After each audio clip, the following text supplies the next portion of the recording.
خوش آمدید past to present میں۔ یہ ایک ایسا چینل ہے جو علم کو عام فہم اور منظم انداز میں آپ تک پہنچاتا ہے۔ یہ پیشکش مصنوعی ذہانت کے ذریعے تیار کی گئی ہے۔ ہمارا مقصد کتاب کے خیالات صاف، غیر جانبدار اور تعلیمی انداز میں پیش کرنا ہے۔ خیر مقدم، آج ہم فلسفے کے ایک بہت ہی دلچسپ فکری سفر پر نکل رہے ہیں۔ یورگن ہیبرماس کی کتاب ہے علم اور انسانی مفادات، یعنی نالج اینڈ ہیومن انٹرسٹس۔ ہم اس کے پہلے حصے کا جائزہ لیں گے۔ ہمارا مقصد یہ سمجھنا ہے کہ علم یعنی نالج، اس کے بارے میں ہماری سمجھ کیسے بدلی۔ کانٹ سے بات شروع ہوگی، پھر ہیگل سے گزرے گی، اور پھر دیکھیں گے کہ مارکس نے اسے کیا نئی شکل دی۔ جی ہاں، یہ سفر ہمیں دکھائے گا کہ یہ جو علم کا نظریہ ہے نا، یہ صرف کوئی دماغی ورزش نہیں ہے، بالکل نہیں، بلکہ یہ انسانی عمل سے، سماجی محنت سے، تاریخ سے، ان سب چیزوں سے جڑا ہوا ہے۔ تو ہم خاص طور پر ہیبرماس کی کتاب کے شروع کے ابواب دیکھیں گے۔ ایک تو ہیگل کی کانٹ پر تنقید، اور دوسرا مارکس کا ہیگل پر میٹا کرٹیک۔ ان میں دیکھیں گے کہ علم کو سمجھنے میں کیا بڑی تبدیلیاں آئیں۔ بالکل، اور دیکھیں اس ساری گفتگو کا جو مرکزی خیال ہے نا، وہ ہیبرماس کا اپنا دعویٰ ہے۔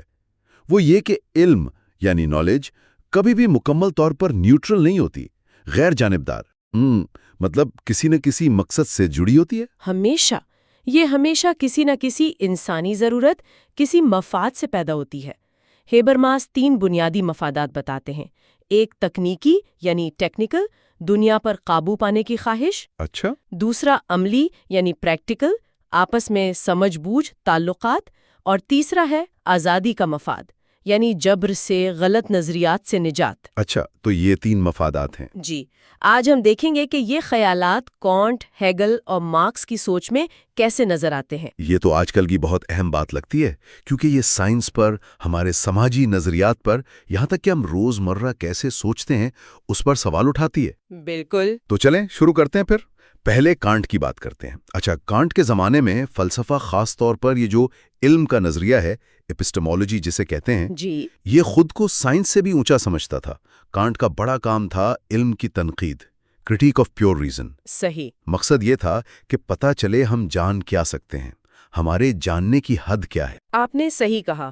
کانٹ نے اینٹی بنیادوں کو جانچنا فلسفے کا مرکزی کام بنا دیا، لیکن یہیں سے ہی ہیگل کا اعتراض شروع ہوتا ہے۔ اچھا، کیا اعتراض تھا؟ ہیگل نے کانٹ کے اس پورے منصوبے پر ہی ایک بنیادی سوال اٹھا دیا۔ وہ یہ کہ اگر آپ علم کی صلاحیت کو جانچنا چاہتے ہیں، جی، تو یہ جانچ خود بھی تو ایک قسم کا علم ہے نا؟ ہاں، یہ تو ہے۔ تو آپ جاننے سے پہلے ہی جاننے کی صلاحیت کو کیسے جان سکتے ہیں؟ یہ تو ایسا ہوا جیسے آپ پانی میں اترنے سے پہلے تیرنا سیکھنا چاہیں۔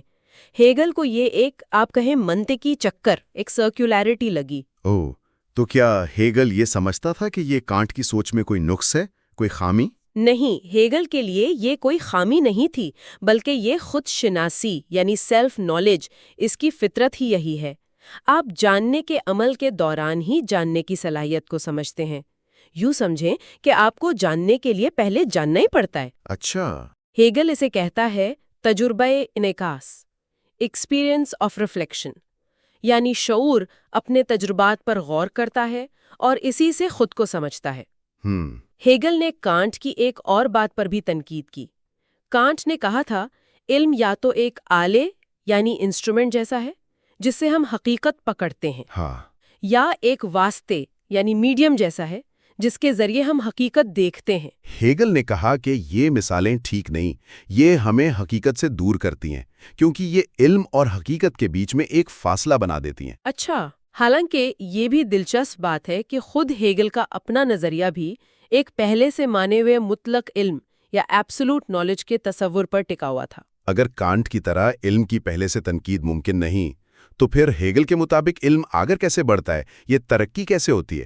دیکھیں، ہیگل کے مطابق علم کوئی رکی ہوئی چیز نہیں ہے، یہ ذہن کی ایک مسلسل حرکت ہے جسے وہ جدلیاتی حرکت یا ڈائلیکٹیکل موومنٹ کہتا ہے۔ جدلیاتی یعنی وہ تضادات اور ان کا حل۔ بالکل، شعور تضادات کا سامنا کرتا ہے، انہیں حل کرتا ہے اور اس طرح آگے بڑھتا ہے۔ اور یہ صرف سوچنے کا عمل نہیں ہے، یہ ایک مظاہرہ کا تجربہ ہے، فینومینولوجیکل ایکسپیرئنس۔ اچھا۔ مطلب شعور دنیا کا تجربہ کرتا ہے. اس تجربے میں وہ اپنے اور باہر کی چیز یعنی آبجیکٹ اس کے فرق کو سمجھتا ہے اور اسی عمل میں وہ خود کو زیادہ گہرائی سے پہچانتا ہے. تو یہ صرف جاننا نہیں بلکہ خود کو جاننا بھی ہے. جی ہاں، اور اہم بات یہ ہے کہ ہیگل نظریاتی علم یعنی تھیوریٹیکل ریزن اور عملی رویہ پریکٹیکل ریزن ان کو الگ نہیں کرتا. علم صرف دنیا کو جاننا نہیں ہے، یہ ہمارے عمل، ہمارے رویوں، ہماری زندگی گزارنے کے طریقوں کو بھی بناتا ہے. یہ ایک طرح سے خود کو بنانے کا عمل ہے. تو گویا ہیگل نے علم کے نظریے کو جامد اصولوں سے نکالا اور اسے شعور کی ایک زندہ، تاریخی، خود کو پہچاننے والی سرگرمی بنا دیا. ہاں، بالکل ایسا ہی ہے.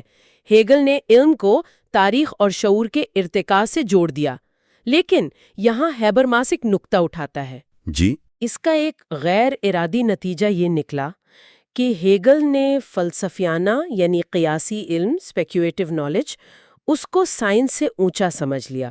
اس نے سائنسی طریقے کو محدود سمجھا. اچھا. ہیبرماس کہتا ہے کہ یہ غلط فہمی تھی کہ فلسفہ سائنس کی جگہ لے سکتا ہے، اور اسی غلط فہمی نے بعد میں آنے والی اثباتیت یعنی پازیٹیوزم کے لیے راستہ بنایا. یعنی وہ نظریہ جو صرف سائنس کو ہی علم مانتا ہے. جی ہاں، اور فلسفے کو رد کرتا ہے. یہ تو بڑا عجیب الٹ پھیر ہے کہ ایک فلسفیانہ سوچ نے اپنے الٹ کے لیے راستہ بنا دیا. اچھا، اب ہیگل سے آگے چلتے ہیں، مارکس کی طرف. مارکس نے ہیگل کے خیالات لیے ضرور، لیکن کہتے ہیں کہ اسے سر کے بل کھڑا کر دیا. جی، ایک طرح سے. مطلب اس کی مثالیت پسندی آئیڈیالزم کو مادی حقیقت مٹیریل ریالٹی سے بدل دیا. وہ کیسے؟ مارکس نے ہیگل کا یہ خیال رد کیا کہ تاریخ بنیادی طور پر روح یا ذہن کا خود کو پہچاننے کا عمل ہے، لیکن اس نے کانٹ پر ہیگل کی تنقید قبول کی، یعنی علم ایک عمل ہے، اس میں شامل ہونا پڑتا ہے. مارکس کے لیے ذہن کی بنیاد فطرت ہے، نیچر. ذہن فطرت میں خود کو نہیں پہچان رہا، بلکہ ذہن خود فطرت پر منحصر ہے، اور یہ جو فطرت کی حقیقت ہے، اس کی خارجیت، یہ صرف ہمارے شعور کے لیے نہیں ہے، یہ ایک حقیقی مادی انحصار ہے. ہم فطرت کا حصہ ہیں اور اس پر انحصار کرتے ہیں. مارکس کے وہ مشہور تھیسس آن فائرباخ ہیں، ان کا اس میں کیا کردار ہے؟ ان تھیسس میں مارکس ایک بہت اہم بات کرتا ہے. وہ کہتا ہے کہ پچھلے جتنے بھی مادی پسند فلسفی تھے، ان کی بنیادی غلطی یہ تھی کہ وہ حقیقت کو صرف ایک معروض یعنی آبجیکٹ یا مشاہدے یعنی کنٹمپلیشن کے طور پر دیکھتے تھے. یعنی بس دیکھنے یا سوچنے کی چیز؟ ہاں، مارکس کہتا ہے نہیں، حقیقت کو حسی انسانی سرگرمی، عمل یعنی سینسوس ہیومن ایکٹیویٹی، پریکٹس کے طور پر سمجھنا چاہیے. عمل؟ پریکٹس؟ جی، یعنی حقیقت وہ ہے جسے ہم عمل کے ذریعے جڑتے ہیں، جسے ہم بدلتے ہیں. یہ وہ فعال پہلو ہے، ایکٹیو سائیڈ، جسے آئیڈیالزم جیسے ہیگل نے پہچانا تو تھا، لیکن صرف ذہنی سطح پر. مارکس اسے مادی عملی سطح پر لے آیا. تو اس فریم ورک میں جسے مارکس عمل کہہ رہا ہے، سماجی محنت یا سوشل لیبر کا کیا مقام ہے؟ وہ علم بنانے میں کیسے حصہ لیتی ہے؟ دیکھیں، مارکس کے لیے محنت صرف پیسہ کمانے کا ذریعہ نہیں ہے، یہ ایک بنیادی ایپسٹمولوجیکل چیز ہے، ایپسٹمولوجیکل کیٹیگری.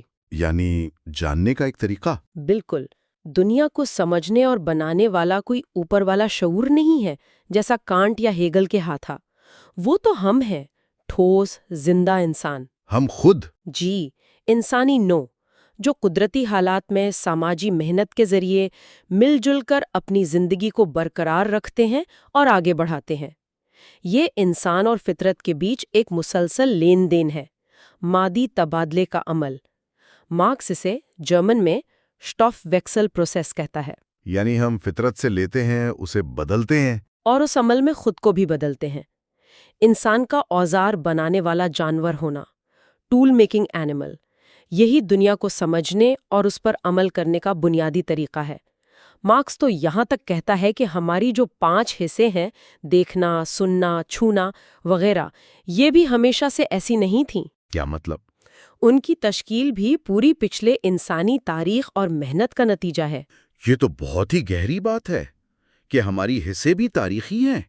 تو اس کا مطلب تو یہ ہوا کہ خود شناسی جس پر ہیگل اتنا زور دے رہا تھا وہ بھی مارکس کے نزدیک اسی سماجی محنت اور عمل سے جڑی ہوئی ہے۔ یقیناً مارکس کے مطابق انسان خود کو سماجی محنت اور پیداوار کے عمل میں ہی پہچانتا ہے اور بناتا ہے۔ یہ ہے سماجی محنت کے ذریعے ترکیب، سنتھسس تھرو سوشل لیبر۔ لیکن یہ ہیگل والی ترکیب سے مختلف ہے۔ بہت مختلف۔ یہ کوئی مطلق ذہنی عمل نہیں ہے، یہ انسان اور فطرت کے بیچ ایک ٹھوس، تاریخی اور مسلسل بدلتا ہوا رشتہ ہے۔ اسی سلسلے میں مارکس فطرت بذات خود، نیچر ان اٹ سیلف کا تصور بھی دیتا ہے۔ یہ کیا ہے؟ یعنی وہ فطرت جو انسانی تاریخ سے پہلے تھی اور ہمارے عمل سے آزاد ہے، لیکن ہم اس فطرت بذات خود تک سیدھا نہیں پہنچ سکتے۔ ہم اس سے تعلق صرف اپنی محنت اور تاریخی عمل کے ذریعے ہی قائم کرتے ہیں۔ یہ کچھ کانٹ کے شے بذات خود، تھنگ ان اٹ سیلف جیسا نہیں لگتا، وہ حقیقت جو ہمارے تجربے سے باہر ہے؟ ہاں، کچھ مماثلت ضرور ہے، یعنی ایک ایسی حقیقت کا تصور جو ہمارے جاننے کے عمل سے مکمل طور پر آزاد ہے۔ تو کیا مارکس نے کانٹ کے فریم ورک کو پوری طرح رد کر دیا تھا یا اس سے کچھ چیزیں لے بھی؟ نہیں، رد نہیں کیا۔ مارکس کانٹ کے کچھ بنیادی تصورات کو لیتا ہے، لیکن انہیں ایک نئی مادی اور تاریخی شکل دیتا ہے۔ وہ کانٹ کی اس بات سے اتفاق کرتا ہے کہ انسان کا اپنے ماحول سے ایک خاص تعلق ہے جو آلاتی عمل، انسٹرومنٹل ایکشن، یعنی اوزاروں کے استعمال اور محنت سے بنتا ہے۔ اچھا۔ مارکس محنت کو انسانی زندگی کی دائمی قدرتی ضرورت کہتا ہے، لیکن کانٹ سمجھتا تھا کہ علم کی ترکیب، سنتھسس، اس کے اصول آفاقی ہے، بدلتے نہیں۔ ہاں، کیٹیگریز آف انڈرسٹینڈنگ۔ جی، مارکس کہتا ہے کہ نہیں، یہ اصول تاریخی طور پر بدلتے ہیں۔ یہ اصول دراصل پیداواری قوتوں، پروڈکٹیو فورسز، یعنی ٹیکنالوجی، مہارت، وسائل وغیرہ، ان کی شکل میں ظاہر ہوتے ہیں، اور جیسے جیسے سماج ترقی کرتا ہے یہ بدلتے ہیں۔ تو اس نظریے سے علم کا کیا مقصد بنتا ہے؟ اس نظریے سے مارکس کے نزدیک علم کا ایک بنیادی مفاد تکنیکی کنٹرول سے جڑا ہے۔ ٹیکنیکل کنٹرول یعنی فطرت پر قابو پانا اور اسے انسانی ضرورتوں کے لیے استعمال کرنا۔ تو یہ پورا سفر کانٹ کی تنقید سے ہیگل کی جدلیات اور پھر مارکس کی مادی تاریخیت تک، یہ علم کے تصور کو کہاں لا کر کھڑا کرتا ہے؟ اس سب میں ہیبرماس کا اپنا مرکزی نقطہ کیا نکلتا ہے؟ وہ کیا نتیجہ اخذ کرتا ہے؟ ہیبرماس اس ساری بحث سے جو بنیادی سبق لیتا ہے اور جس پر وہ اپنی پوری کتاب میں بار بار زور دیتا ہے، وہ یہی ہے کہ علم اور شعور کبھی بھی انسانی عمل سے، سماجی حالات سے، تاریخی سیاق و سباق سے الگ نہیں ہو سکتے۔ علم کبھی خلا میں پیدا نہیں ہوتا، یہ ہمیشہ ٹھوس انسانی ضرورتوں اور مفادات سے جڑا ہوتا ہے۔ جیسا ہم نے شروع میں کہا تھا، ہیبرماس وہ 3 مفادات بتاتا ہے: تکنیکی، عملی اور آزادی کا مفاد۔ جی۔ کانٹ سے مارکس تک کا سفر یہ دکھاتا ہے کہ کیسے فلسفے نے دھیرے دھیرے علم کے ان عملی اور سماجی پہلوؤں کو دریافت کیا۔ تو کیا ہیبرماس مارکس کے تجزیے کو کافی سمجھتا ہے؟ خاص طور پر یہ جو سماجی محنت پر زور ہے، کیا یہ مکمل تصویر پیش کرتا ہے؟ نہیں، یہیں پر ہیبرماس مارکس پر ایک بہت اہم تنقید کرتا ہے۔ وہ کہتا ہے کہ مارکس نے انسان کے خود کو بنانے کے عمل کو، self generative act of the species, اس کو بنیادی طور پر صرف محنت یا آلاتی عمل تک محدود کر دیا۔ اچھا، کیسے؟ مارکس اپنے فلسفیانہ ڈھانچے میں سماجی زندگی کے دوسرے اہم پہلوؤں کو وہ مرکزی اہمیت نہیں دیتا جو محنت کو دیتا ہے، جیسے علامتی تعامل، سمبولک انٹریکشن، یعنی زبان، ثقافت کے ذریعے تعلقات بنانا۔ جی ہاں، ثقافتی روایات، کلچرل ٹریڈیشن، طاقت کے تعلقات، پاور ریلیشنز، نظریہ، آئیڈیالوجی، یہ چیزیں مارکس کے عملی تجزیوں میں تو ہیں، لیکن اس کی بنیادی فلسفے میں محنت کے مقابلے میں پیچھے رہ جاتی ہیں۔ ہیبرماس کے نزدیک انسانی نوع کی خود تشکیل، سیلف کانسٹیٹیوشن، اس کے 2 بنیادی ستون ہیں۔ ایک محنت ہے جو فطرت سے ہمارے تعلق اور ٹیکنیکی کنٹرول سے جڑی ہے، یہ پیداواری قوتوں کا دائرہ ہے۔ ٹھیک ہے۔ دوسرا ستون ہے تعامل یا انٹریکشن، یہ دوسرے انسانوں سے ہمارے تعلقات، زبان، ثقافت، سماجی تنظیم کا دائرہ ہے۔ یہ پیداواری رشتوں اور طبقاتی جدوجہد سے زیادہ قریب ہے۔ تو دوستتون، محنت اور تعامل۔ جی، ہیبرماس کا ماننا ہے کہ مارکس ان دونوں کے بیچ کے تعلق کو پوری طرح واضح نہیں کر پایا۔ کیوں؟ کیونکہ اس کا سارا زور پیداوار یا پروڈکشن پر تھا۔ وہ سماجی تعلقات، طاقت، نظریے کو بھی آخرکار پیداواری عمل کا ہی عکس سمجھتا ہے۔ جبکہ ہیبرماس کے نزدیک ایسا نہیں ہے۔ ہیبرماس کہتا ہے کہ طاقت اور نظریہ صرف معیشت کا عکس نہیں، یہ اصل میں بگڑے ہوئے مواصلات ہیں، ڈسٹارٹڈ کمیونیکیشن۔ بگڑے ہوئے مواصلات؟ یعنی جب طاقت یا غلط نظریات لوگوں کے بیچ سچائی پر مبنی آزادانہ بات چیت اور سمجھ بوجھ کو روک دیں، یہ علم کے عملی اور آزادی بخش مفادات کا مسئلہ ہے۔ اچھا، تو یہ ایک بہت اہم فرق ہے مارکس اور ہیبرماس میں۔ تو آج کی گفتگو کا خلاصہ یہ بنا کہ ہم نے کانٹ سے شروع کیا، جس نے علم کی حدود جاننے کی کوشش کی۔ جی۔ پھر ہیگل آیا، جس نے علم کو شعور کے تاریخی اور جدلیاتی سفر میں بدل دیا۔ بالکل۔ اور آخر میں مارکس نے اس سفر کو زمین پر اتارا، مادی حقیقت سے، سماجی محنت سے، پیداواری عمل سے جوڑ دیا۔ اور اس پورے سفر نے یہ دکھایا کہ علم کوئی الگ تھلگ غیر جانبدار چیز نہیں، بلکہ انسانی عمل، سماجی ضرورتوں اور تاریخ کی پیداوان ہے۔ بالکل، اور یہ ہم ایک بنیادی سوال پر لا کر چھوڑتا ہے، جو ہیبرماس کے کام کا مرکز ہے اور آج بھی بہت اہم ہے۔ اگر علم ہمیشہ انسانی مفادات سے جڑا ہے، چاہے وہ تکنیکی ہوں، عملی ہوں یا آزادی کے ہوں، تو پھر مکمل طور پر موروثی یعنی آبجیکٹیو علم کا کیا مطلب ہے؟ کیا یہ ممکن بھی ہے؟ یا پھر جسے ہم سائنس کی موروثیت، آبجیکٹیوٹی کہتے ہیں، وہ خود ایک خاص قسم کے مفاد یعنی تکنیکی کنٹرول اور پیشگوئی کے مفاد کا ہی اظہار ہے؟ گہرا سوال ہے۔ اور یہ سوال ہمیں سیدھا اس باتیت یعنی پازیٹیوزم کے مسئلے کی طرف لے جاتا ہے۔ صحیح کہا، اس باتیت وہ نظریہ جو سائنس کو علم کا واحد مستند ذریعہ مانتا ہے اور باقی سب جیسے فلسفہ یا تنقیدی نظریہ انہیں رد کرتا ہے۔ تو اپنے اگلے جائزے میں ہم اسی نقطے سے آگے بڑھیں گے، دیکھیں گے کہ ہیبرماس کیسے اس فکری سفر کو اس باتیت کے عروج تک پہنچتے ہوئے دکھاتا ہے۔ جی، اور یہ جائزہ لیں گے کہ جب سائنس خود فلسفے کی جگہ لینے اور علم پر اپنی اجارہ داری قائم کرنے کا دعویٰ کرتی ہے تو یورگن ہیبرماس کی کتاب علم اور انسانی مفادات پر ہماری اس گہری بات چیت کے دوسرے حصے میں خوش آمدید۔ پچھلی بار ہم نے کانٹ پر ہیگل کی تنقید کو دیکھا تھا اور یہ سمجھنے کی کوشش کی تھی کہ علم کا نظریہ کیسے ایک بحران تک پہنچا۔ جی، اور آج ہم وہیں سے بات آگے بڑھائیں گے۔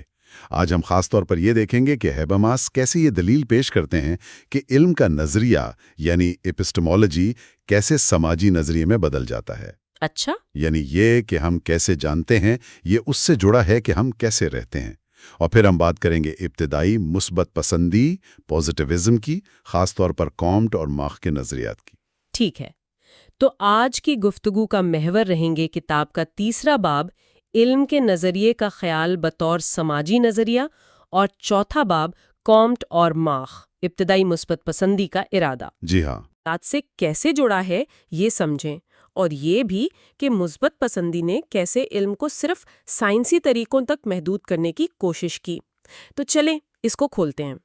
تو پہلا بڑا آئیڈیا، علم کا نظریہ سماجی نظریہ بن جاتا ہے۔ یہ تھوڑا سا عام طور پہ تو لگتا ہے کہ علم تو فلسفی سوچتے ہیں یا سائنسدان لیب میں بناتے ہیں، سماج سے اس کا کیا لینا دینا؟ دیکھیے، یہ ہیبرماس کا ایک مرکزی نقطہ ہے اور اس کو سمجھانے کے لیے وہ مارکس کے پاس جاتے ہیں۔ مارکس نے کہا تھا کہ انسان صرف سوچتا نہیں، وہ عمل کرتا ہے، محنت کرتا ہے۔ جی، ہم فطرت کے ساتھ ایک مادی تبادلے میں ہیں، ہم اپنی ضرورتیں پوری کرنے کے لیے دنیا پر کام کرتے ہیں، اسے بدلتے ہیں، کھیتی باڑی، اوزار بنانا، گھر بنانا، یہ سب یعنی بنیادی طور پہ زندہ رہنے کی کوشش۔ بالکل۔ اور مارکس کہتے ہیں کہ اسی عملی کوشش، اسی محنت کے دوران ہی ہم حقیقت کو جانتے اور سمجھتے ہیں۔ علم صرف باہر کھڑے ہو کر دنیا کو دیکھنا نہیں ہے، اچھا، بلکہ یہ دنیا کے ساتھ ہمارے عملی تعلق سے، ہماری موضوعی سرگرمی سے پیدا ہوتا ہے۔ جب کسان زمین کو سمجھتا ہے یا انجینئر مشین بناتا ہے تو یہ علم صرف دیکھنے سے نہیں آتا، یہ کرنے سے آتا ہے۔ ٹھیک ہے، تو علم کا تعلق سیدھا ہمارے عمل سے ہے، ہماری سماجی ضرورتوں سے۔ یہ کوئی الگ تھلگ دماغی ورزش نہیں ہے؟ بالکل، مارکس کا یہی زور تھا، اور ان کے خیال میں علم کی دو خاص شکلیں اسی عمل سے نکلتی ہیں۔ ایک تو وہ علم جو ہمیں فطرت پر تکنیکی کنٹرول دیتا ہے، جیسے فزکس، کیمسٹری، بایولوجی وغیرہ۔ یعنی سائنس۔ جی، قدرتی علوم۔ اور دوسرا وہ علم جو خود سماج اور تاریخ کے اصولوں کو سمجھنے کی کوشش کرتا ہے، یعنی سماجی نظریہ۔ ہیبرماس کے مطابق یہ دونوں ہی انسانی نسل کی خود سازی کا حصہ ہیں۔ ان علوم سے انسان صرف دنیا نہیں بدلتا، وہ خود کو بھی بناتا ہے۔ لیکن آپ نے پچھلی بار بھی اشارہ کیا تھا، ہیبرماس یہاں مارکس سے پوری طرح متفق نہیں ہے۔ وہ سمجھتے ہیں کہ مارکس نے تصویر کا صرف ایک حصہ دیکھا، یعنی محنت اور پیداوار والا۔ جی ہاں، یہ بہت اہم نکتہ ہے ہیبرماس کا۔ وہ کہتے ہیں کہ مارکس نے انسان کی خودسازی اور علم کی تشکیل کو تقریباً سارا کا سارا معاشی پیداوار اور محنت تک محدود کر دیا۔ ہیبرماس کہتے ہیں کہ مارکس نے دو اور بہت اہم چیزوں کو یا تو نظر انداز کیا یا انہیں کم اہمیت دی۔ ایک ہے علامتی تعامل۔ علامتی تعامل، اس کا کیا مطلب ہے؟ اس کا مطلب ہے وہ سارے طریقے جن سے ہم زبان، کلچر، روایات، سماجی قدروں کے ذریعے ایک دوسرے سے جڑتے ہیں اور معنی بناتے ہیں۔ ہم صرف اوزار بنا کر یا چیزیں پیدا کر کے دنیا نہیں سمجھتے۔ اچھا۔ ہم آپس میں بات کر کے، کہانیاں سنا کر، قانون بنا کر، ایک مشترکہ سمجھ بوجھ پیدا کر کے بھی علم بناتے ہیں۔ زبان صرف خیالات بتانے کا ذریعہ نہیں، وہ خود حقیقت کو ایک خاص شکل دیتی ہے۔ اور دوسری چیز کیا تھی؟ طاقت کے تعلقات۔ جی، طاقت کے تعلقات، یعنی ہر سماج میں طاقت برابر نہیں بٹی ہوتی۔ کچھ لوگوں، کچھ گروہوں کے پاس زیادہ اختیار ہوتا ہے۔ بالکل، یہ طاقت کے رشتے بھی علم بننے پر اثر ڈالتے ہیں۔ کون طے کرتا ہے کہ کیا سچ مانا جائے گا؟ کس کی بات اہم ہے؟ کون سے نظریے پھیلائے جائیں گے؟ اکثر جو طاقتور ہوتے ہیں وہ اپنے فائدے کے لیے علم اور نظریات یعنی آئیڈیالوجی کو شکل دینے کی کوشش کرتے ہیں۔ اس میں دباؤ، غلط فہمیاں پھیلانا بھی شامل ہو سکتا ہے۔ تو ہیبرماس یہ کہہ رہے ہیں کہ علم صرف ٹیکنالوجی یا پیسے کمانے کا معاملہ نہیں، یہ زبان، کلچر، ہمارے آپسی تعلقات اور طاقت کے کھیل سے بھی گہرا جڑا ہوا ہے۔ اور جب علم کا نظریہ سماجی نظریہ بنتا ہے تو اسے ان سب چیزوں کو دیکھنا ہوگا۔ بالکل، علم کو سمجھنا ہے تو صرف یہ نہیں دیکھنا کہ ہم فطرت کو کیسے قابو کرتے ہیں، بلکہ یہ بھی دیکھنا ہے کہ ہم آپس میں کیسے بات کرتے ہیں، کیسے مطلب نکالتے ہیں اور کیسے طاقت کے نظام علم کو بناتے یا بگاڑتے ہیں۔ یہ ایک بہت زیادہ پیچیدہ تصویر ہے۔ یہ واقعی گہری بات ہے۔ اس کا مطلب تو یہ ہوا کہ علم کبھی بھی پوری طرح غیر جانبدار یا موضوعی نہیں ہو سکتا، کیونکہ وہ ہمیشہ کسی نہ کسی انسانی دلچسپی، سماجی ماحول اور طاقت کے کھیل سے جڑا رہے گا۔ اچھا، تو یہ تھا علم کے نظریے کا سماجی نظریے میں بدلنا۔ اب آتے ہیں مثبت پسندی، پازیٹیوزم کی طرف۔ ہیبرماس کہتے ہیں کہ اس نے علم کے نظریے کو تقریباً ختم ہی کر دیا اور اس کی جگہ لے لی سائنس کے فلسفے نے۔ یہ کیسے ہوا؟ دیکھیں، پازیٹیوزم 19ویں صدی میں ایک بہت بڑی فکری لہر تھی، خاص طور پر آگسٹ کامٹ کے کام سے یہ شروع ہوئی۔ اس وقت سائنس، خاص کر نیچرل سائنسز، بہت کامیاب ہو رہی تھیں۔ جی ہاں، نئی نئی ایجادات۔ بالکل، نئی دریافتیں، ٹیکنالوجی میں ترقی۔ تو ایسا لگ رہا تھا کہ بس سائنس کا طریقہ ہی علم حاصل کرنے کا واحد قابل بھروسہ راستہ ہے۔ تو پازیٹیوزم نے اسی کامیابی سے، آپ کہہ رہے ہیں، انسپریشن لی؟ جی، پازیٹیوزم کا بنیادی دعویٰ یہ تھا کہ اصلی مستند علم صرف وہ ہے جو سائنسی مشاہدے اور تجربے پہ مبنی ہو۔ صرف وہ؟ جی، جو چیز آپ حواس سے محسوس کر سکیں، ناپ سکیں اور تجربے سے ثابت کر سکیں، بس وہی علم ہے۔ باقی باتیں جیسے مذہب، مابعد الطبیعیات، اخلاقی اندازے، وہ یا تو بے معنی ہیں یا پھر ان کو ثابت نہیں کیا جا سکتا۔ ہیبرماس اسی رویے کو سائنسیت کہتے ہیں۔ سائنسیت یعنی یہ مان لینا کہ سائنس ہی سب کچھ ہے علم کے معاملے میں؟ ہاں، کہ سائنس ہی علم ہے اور علم ہی سائنس ہے۔ تو پھر فلسفے کا کیا بنا اس نظریے میں؟ اگر صرف سائنس ہی علم ہے تو پھر فلسفے کی کیا ضرورت رہ گئی؟ مثبت پسندوں نے، خاص طور پہ کومٹ نے، فلسفے کا جو پرانا کردار تھا اسے تقریباً ختم کر دیا۔ ان کے نزدیک فلسفے کا کام اب یہ نہیں تھا کہ وہ سوچے کہ حقیقت کیا ہے، وجود کا مطلب کیا ہے، علم کی بنیاد کیا ہے۔ یہ سب فضول سوال تھے۔ اچھا، تو پھر کیا کام تھا فلسفے کا؟ فلسفے کا نیا بہت ہی محدود کام بس یہ رہ گیا تھا کہ وہ سائنس کے طریقہ کار یعنی میتھڈالوجی کو واضح کرے اور جو مختلف سائنسیں ہیں ان کے نتائج کو ترتیب دے۔ ایک طرح سے فلسفہ سائنس کا آپ کہہ لیں خدمت گزار بن گیا۔ علم کیا ہے یہ سوال اہم نہیں رہا، اہم یہ تھا کہ سائنس کیسے کام کرتی ہے۔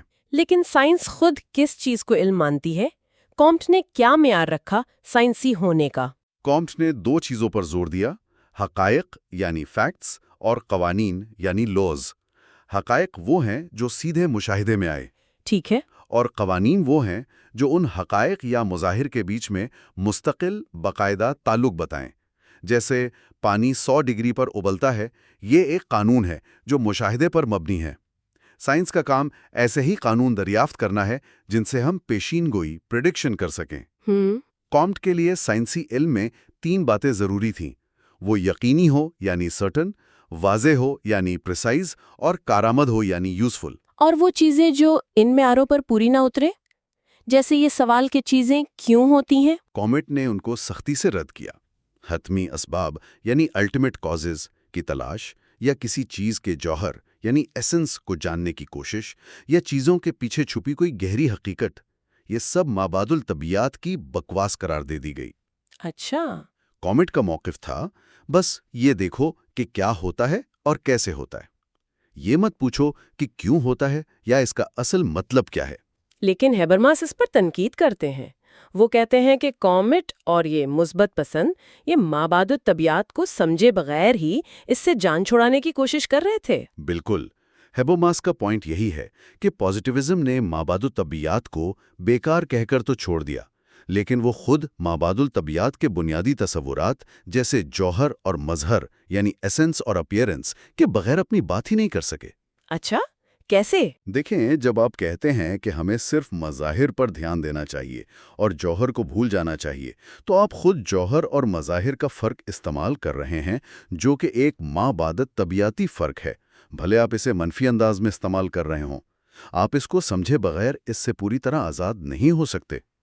یہ بڑا دلچسپ نکتہ ہے، گویا جس چیز کو دروازے سے نکالا وہ کھڑکی سے واپس آ گئی۔ اچھا، کامٹ نے تو بنیاد رکھی، پھر ارنسٹ ماخ آئے، انہوں نے اس میں کیا نیا کیا؟ وہ پازیٹیوزم کو کہاں لے گئے؟ ارنسٹ ماخ، جو خود ایک بڑے فزسسٹ اور فلسفی تھے، انہوں نے پازیٹیوزم کو اور بھی زیادہ ریڈیکل یعنی بنیاد پرست بنا دیا۔ کامٹ نے حقائق کی بات کی تھی نا؟ جی، ماخ نے پوچھا کہ یہ حقائق خود کس چیز سے بنے ہیں؟ ان کا جواب تھا عناصر سے، ایلیمنٹس سے۔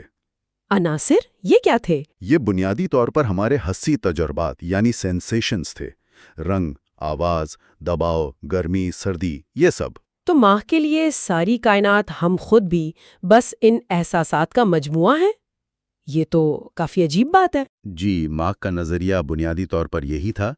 ان کے نزدیک جسے ہم طبعی دنیا کہتے ہیں، میز، کرسی، سیب، اور جسے ہم نفسیاتی دنیا کہتے ہیں، ہمارے خیالات، جذبات، یہاں تک کہ ہماری انا، ہمارا میں، یہ سب انہی بنیادی حسی عناصر کے مختلف کمبینیشنز، مختلف ترتیبوں کا نام ہے۔ مثال کے طور پر؟ ایک سیب کیا ہے؟ وہ سرخ رنگ، گول شکل، ایک خاص خوشبو اور ذائقہ، ان احساسات کا ایک مستحکم مجموعہ ہے، بس۔ اور میں، میری اپنی ذات؟ ماخ کے مطابق انا یا میں بھی کوئی الگ بنیادی چیز نہیں ہے، یہ بھی احساسات، یادوں، خیالات، جو خود احساسات کی ہی پیچیدہ شکلیں ہیں، کا ایک وقتی اور بدلتا ہوا مجموعہ ہے۔ اس نظریے میں جو جاننے والا فرد ہے، نوئنگ سبجیکٹ، اس کی کوئی آزاد حیثیت نہیں رہتی۔ یعنی میں بھی انہی عناصر سے بنا ہوں جن سے باقی دنیا بنی ہے؟ جی بالکل۔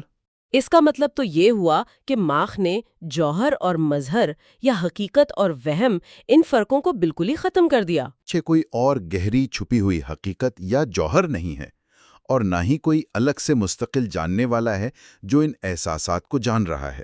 یہ تو علم اور حقیقت کا ایک بہت ہی سکڑا ہوا تصور لگتا ہے۔ یہاں ہیبرماس کے بنیادی فکر کیا ہے؟ پازیٹیوزم، چاہے وہ کامٹ کی ہو یا مارکس کی، علم کو اس طرح محدود کر کے آخر کیا نقصان پہنچا رہی تھی ان کے خیال میں؟ دیکھیں، ہیبرماس کی سب سے گہری تشویش یہ تھی کہ پازیٹیوزم نے علم کو صرف ایک طریقہ کار، ایک میتھڈ یا ایک تکنیک بنا کر رکھ دیا۔ علم کا مقصد بس یہ رہ گیا کہ دنیا کو کیسے ناپا جائے، کیسے اس کے بارے میں پیشین گوئی کی جائے اور کیسے اسے کنٹرول کیا جائے۔ اس سارے عمل میں علم کے جو وسیع تر معنی تھے، اس کا انسانی مقصد کیا ہے، اس کی سماجی اور تاریخی جڑیں کیا ہیں، یہ سب چیزیں نظر انداز ہو گئی۔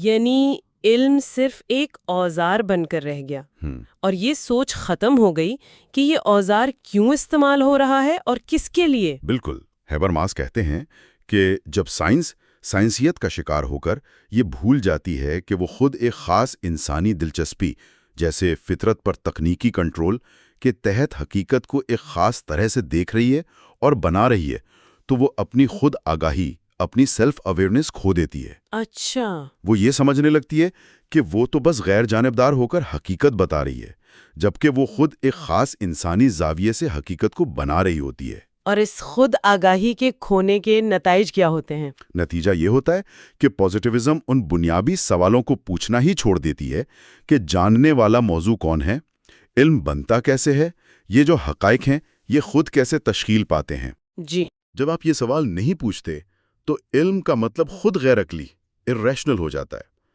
آپ کے پاس ایک بہت طاقتور تکنیک تو ہے، لیکن آپ کو یہ نہیں پتا کہ یہ تکنیک کیا کر رہی ہے، کیوں کر رہی ہے، اور اس کے سماجی اور انسانی اثرات کیا ہیں۔ علم اپنی تنقیدی طاقت کھو دیتا ہے۔ تو خلاصہ کریں، اگر ہم نے پہلے دیکھا کہ ہیبرماس مارکس سے متاثر ہو کر علم کو ایک سماجی پیداوار مانتے ہیں جو صرف محنت سے نہیں بلکہ زبان، کلچر، آپسی تعلقات اور طاقت کے رشتوں سے بھی بنتا ہے، یعنی علم کا نظریہ لازمی طور پر سماجی نظریہ ہے۔ جی، اور پھر ہم نے دیکھا کہ کیسے پازیٹیوزم نے کامٹ اور خاص طور پر ماخ کے ذریعے اس وسیع تصور کو رد کر کے علم کو صرف سائنسی طریقے، حسی تجربات اور ٹیکنیکل کنٹرول تک محدود کرنے کی کوشش کی۔ انہوں نے علم کے معنی، مقصد اور وہ کیسے بنتا ہے، ان سوالات کو غیر ضروری قرار دے دیا۔ ہیبرماس کے لیے یہ صورتحال صرف کوئی فکری غلطی نہیں بلکہ خطرناک بھی ہے، کیونکہ جب علم اپنی سماجی جڑوں سے اور اپنے بننے کے عمل سے ناواقف ہو جاتا ہے تو وہ بس ایک تکنیکی آلہ بن جاتا ہے۔ بالکل، ایک ایسا آلہ جو کسی بھی مقصد کے لیے استعمال کیا جا سکتا ہے اور جو اپنی تنقیدی صلاحیت اور خود آگاہی کھو چکا ہو۔ یہ علم کو کیا ممکن ہے اور کیا ہونا چاہیے جیسے سوالات سے ہٹا کر صرف کیا کارآمد ہے تک محدود کر دیتا ہے۔ اور جب علم صرف کارآمد ہونے پر فوکس کرتا ہے تو وہ طاقتور طبقوں کے ہاتھ میں ایک ہتھیار بن سکتا ہے، بغیر کسی اخلاقی یا سماجی ذمہ داری کے احساس کے۔ آج کی اس گفتگو میں ہم نے دیکھا کہ مثبت پسندی نے کیسے علم کی دنیا پر ایک طرح سے حاوی ہونے کی کوشش کی اور اسے تکنیکی کنٹرول کے تنگ نظریے میں قید کرنے کی کوشش کی۔ اگلی نشست میں ہم اس کہانی کو اور آگے لے کر چلیں گے۔ ہم دیکھیں گے کہ فلسفے کی ایک اور اہم روایت، پریگمیٹزم نے اس چیلنج کا جواب کیسے دیا۔ ہم خاص طور پر چارلز سینڈرز پیئرس کے کام کو دیکھیں گے اور یہ سمجھیں گے کہ انہوں نے سائنسی تحقیق میں معنی، منطق اور کمیونٹی کے کردار کو کیسے دوبارہ اہمیت دی اور پازیٹیوزم کی حدود کو کیسے واضح کیا۔ اور آخر میں آج کی گفتگو سے جڑا ایک سوال سوچنے کے لیے چھوڑ جاتے ہیں۔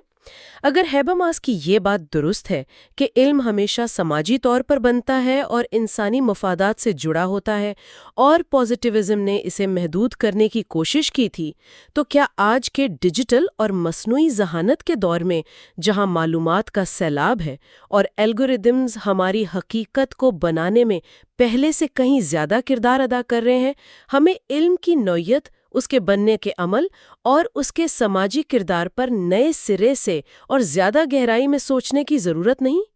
کہیں آج کی ٹیکنالوجی اپنی بے پناہ کارآمدگی اور کنٹرول کی طاقت کے ساتھ ایک نئی، زیادہ طاقتور قسم کی سائنسیت یا مثبت پسند۔ آج ہم یورگن ہیبرماس کی کتاب نالج اینڈ ہیومن انٹرسٹس یعنی علم اور انسانی دلچسپیوں کے تجزیے میں مزید گہرائی میں جا رہے ہیں۔ پچھلی بار ہم نے یہ دیکھا تھا کہ ہیبرماس کے خیال میں علم کی ہر قسم وہ کسی نہ کسی بنیادی انسانی دلچسپی سے لازماً جڑی ہے۔ جی ہاں، چاہے وہ دنیا پر تکنیکی کنٹرول حاصل کرنا ہو یا ایک دوسرے کو سمجھنا ہو یا پھر غیر ضروری دباؤ سے آزادی۔ بالکل، وہ 3 بنیادی دلچسپیاں۔ آج ہم خاص طور پر جدید سائنس اور اور عملیت پسندی یعنی پریگمیٹزم پر بات کریں گے، اور اس بحث میں جو مرکزی حیثیت ہے وہ امریکی فلسفی چارلز سینڈرس پیئرس ان کے خیالات کی ہے۔ جی، پیئرس۔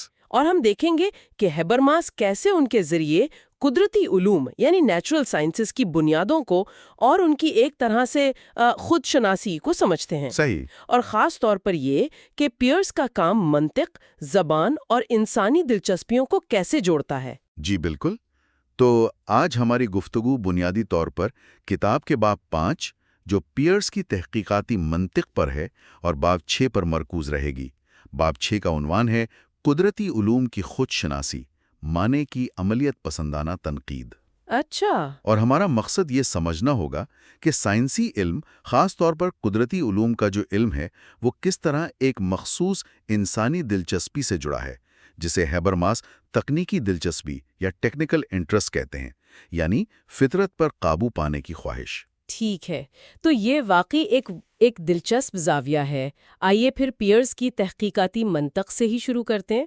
ہیبرماس اس پر اتنا زور کیوں دیتے ہیں؟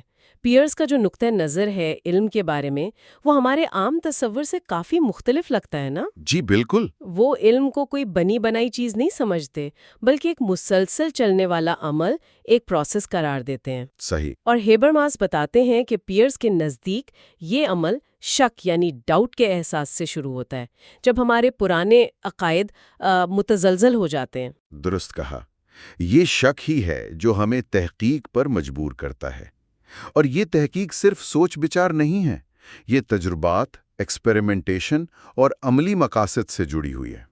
اچھا۔ پیئرس کے لیے تحقیق کا جو آخری مقصد ہے وہ ایسے مستحکم عقائد تک پہنچنا ہے جن پر عمل کیا جا سکے اور جن پر ایک لمبے عرصے تک تمام قابل محققین کا اتفاق ہو سکے۔ اچھا، وہ جسے وہ حتمی رائے کہتے ہیں، فائنل اوپینین؟ جی بالکل، حتمی رائے۔ یہ خیال اہم ہے کہ سچائی کوئی ایسی چیز نہیں جو ہمیں فوراً مل جاتی ہے یا مکمل طور پر، بلکہ یہ وہ منزل ہے جس کی طرف تحقیق کا عمل وہ آہستہ آہستہ بڑھتا ہے۔ یہ حتمی رائے کا تصور یہ تھوڑا عجیب نہیں لگتا؟ مطلب کیا واقعی یہ ممکن ہے کہ کسی بھی موضوع پر تمام محققین ہمیشہ کے لیے ایک ہی نتیجے پر پہنچ جائیں؟ یہ کوئی حاصل کرنے والا معیار لگتا ہے یا بس ایک آئیڈیل؟ نہیں، آپ کا سوال بہت اہم ہے، اور پیئرس خود بھی اسے ایک قسم کا نظریاتی ہدف، ایک آئیڈیل لمٹ سمجھتے تھے۔ یہ وہ نقطہ ہے جس کی طرف سائنسی برادری کی تحقیق وقت کے ساتھ ساتھ لامحدود معلومات اور بحث کے بعد مائل ہوگی۔ اچھا۔ عملی طور پر شاید ہم وہاں کبھی نہ پہنچیں، لیکن یہ تصور تحقیق کے عمل کو ایک سمت دیتا ہے۔ اہم بات یہ ہے کہ سچائی کسی ایک شخص کی رائے پر منحصر نہیں، بلکہ ایک منظم اجتماعی تحقیقی عمل پر ہے۔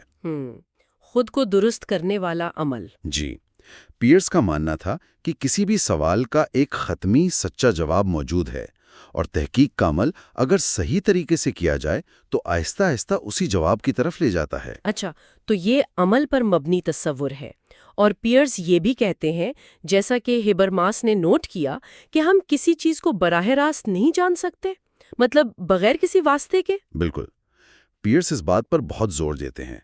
علم ہمیشہ پچھلے علم پر ہی بنتا ہے، یہ ایک زنجیر کی طرح ہے جس کا کوئی مطلق آغاز نہیں ہے۔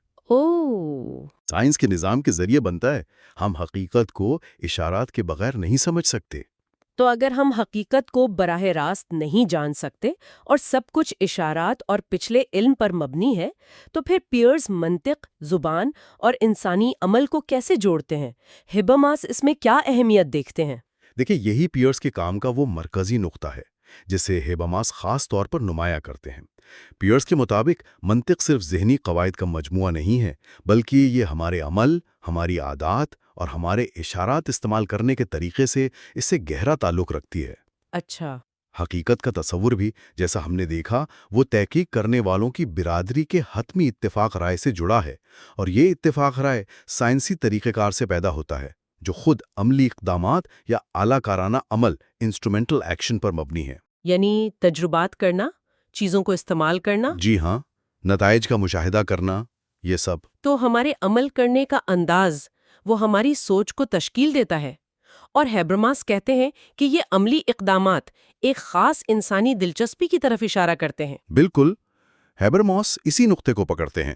وہ دلیل دیتے ہیں کہ پیئرس کی فکر یہ ظاہر کرتی ہے کہ سائنسی تحقیق میں جو عملی اقدامات شامل ہیں، یعنی تجربات ڈیزائن کرنا، حالات کو کنٹرول کرنا، نتائج کی پیشین گوئی کرنا، یہ سب بے مقصد نہیں ہیں۔ یہ اس بنیادی انسانی دلچسپی کی عکاسی کرتے ہیں جسے ہیبرماس ٹیکنیکی دلچسپی کہتے ہیں، فطرت کو سمجھنے کی خواہش تاکہ اسے کنٹرول کیا جا سکے، اس کی پیشین گوئی کی جا سکے اور اسے انسانی ضروریات کے لیے استعمال کیا جا سکے۔ اچھا، پیئرس کا وہ مشہور عملیت پسندانہ اصول پریگمیٹک میگزم وہ بھی اسی سے جڑا ہے۔ ہاں، وہ اصول کہ کسی تصور کا مطلب اس کے قابل تصور عملی اثرات میں چھپا ہوتا ہے، یہ کیسے تکنیکی دلچسپی سے جڑتا ہے؟ دیکھیں، پیئرس کا یہ اصول براہ راست تجرباتی عمل سے جڑا ہے۔ اس کے مطابق کسی تصور یا خیال کے معنی صرف اس کے ممکنہ عملی نتائج سے واضح ہوتے ہیں۔ مثال کے طور پر سخت یعنی ہارڈ ہونے کا کیا مطلب ہے؟ پیئرس کہتے ہیں کہ اس کا مطلب یہ ہے کہ اگر آپ اسے کسی دوسری چیز سے رگڑنے کی کوشش کریں گے تو یہ خراش نہیں ڈالے گا۔ صحیح۔ کسی ہیرے کی سختی کا تصور اس وقت تک بس ایک تھیوری ہے جب تک ہم عملی طور پر اسے آزما نہ لیں۔ تجربہ ہی اس تصور کو مانے دیتا ہے۔ ہیبرماس کے لیے یہ اس بات کا ثبوت ہے کہ قدرتی علوم میں علم کی بنیاد ان ممکنہ اعمال اور تجربات پر ہے جو ہمیں دنیا پر ٹکنے کی کنٹرول دیتے ہیں۔ ہمارے تصورات بھی اسی کنٹرول کے امکانات کے گرد گھومتے ہیں۔ جی بالکل۔ یہ واقعی گہری بات ہے۔ تو اس پس منظر میں جب ہیبرماس قدرتی علوم کی خود شناسی کی بات کرتے ہیں تو ان کا کیا مطلب ہوتا ہے؟ کیا سائنس خود پر غور کر رہی ہے؟ خود شناسی سے یہاں مراد ہے کہ قدرتی علوم اپنی بنیادوں، اپنے طریقہ کار اور اپنے مقاصد کو سمجھیں۔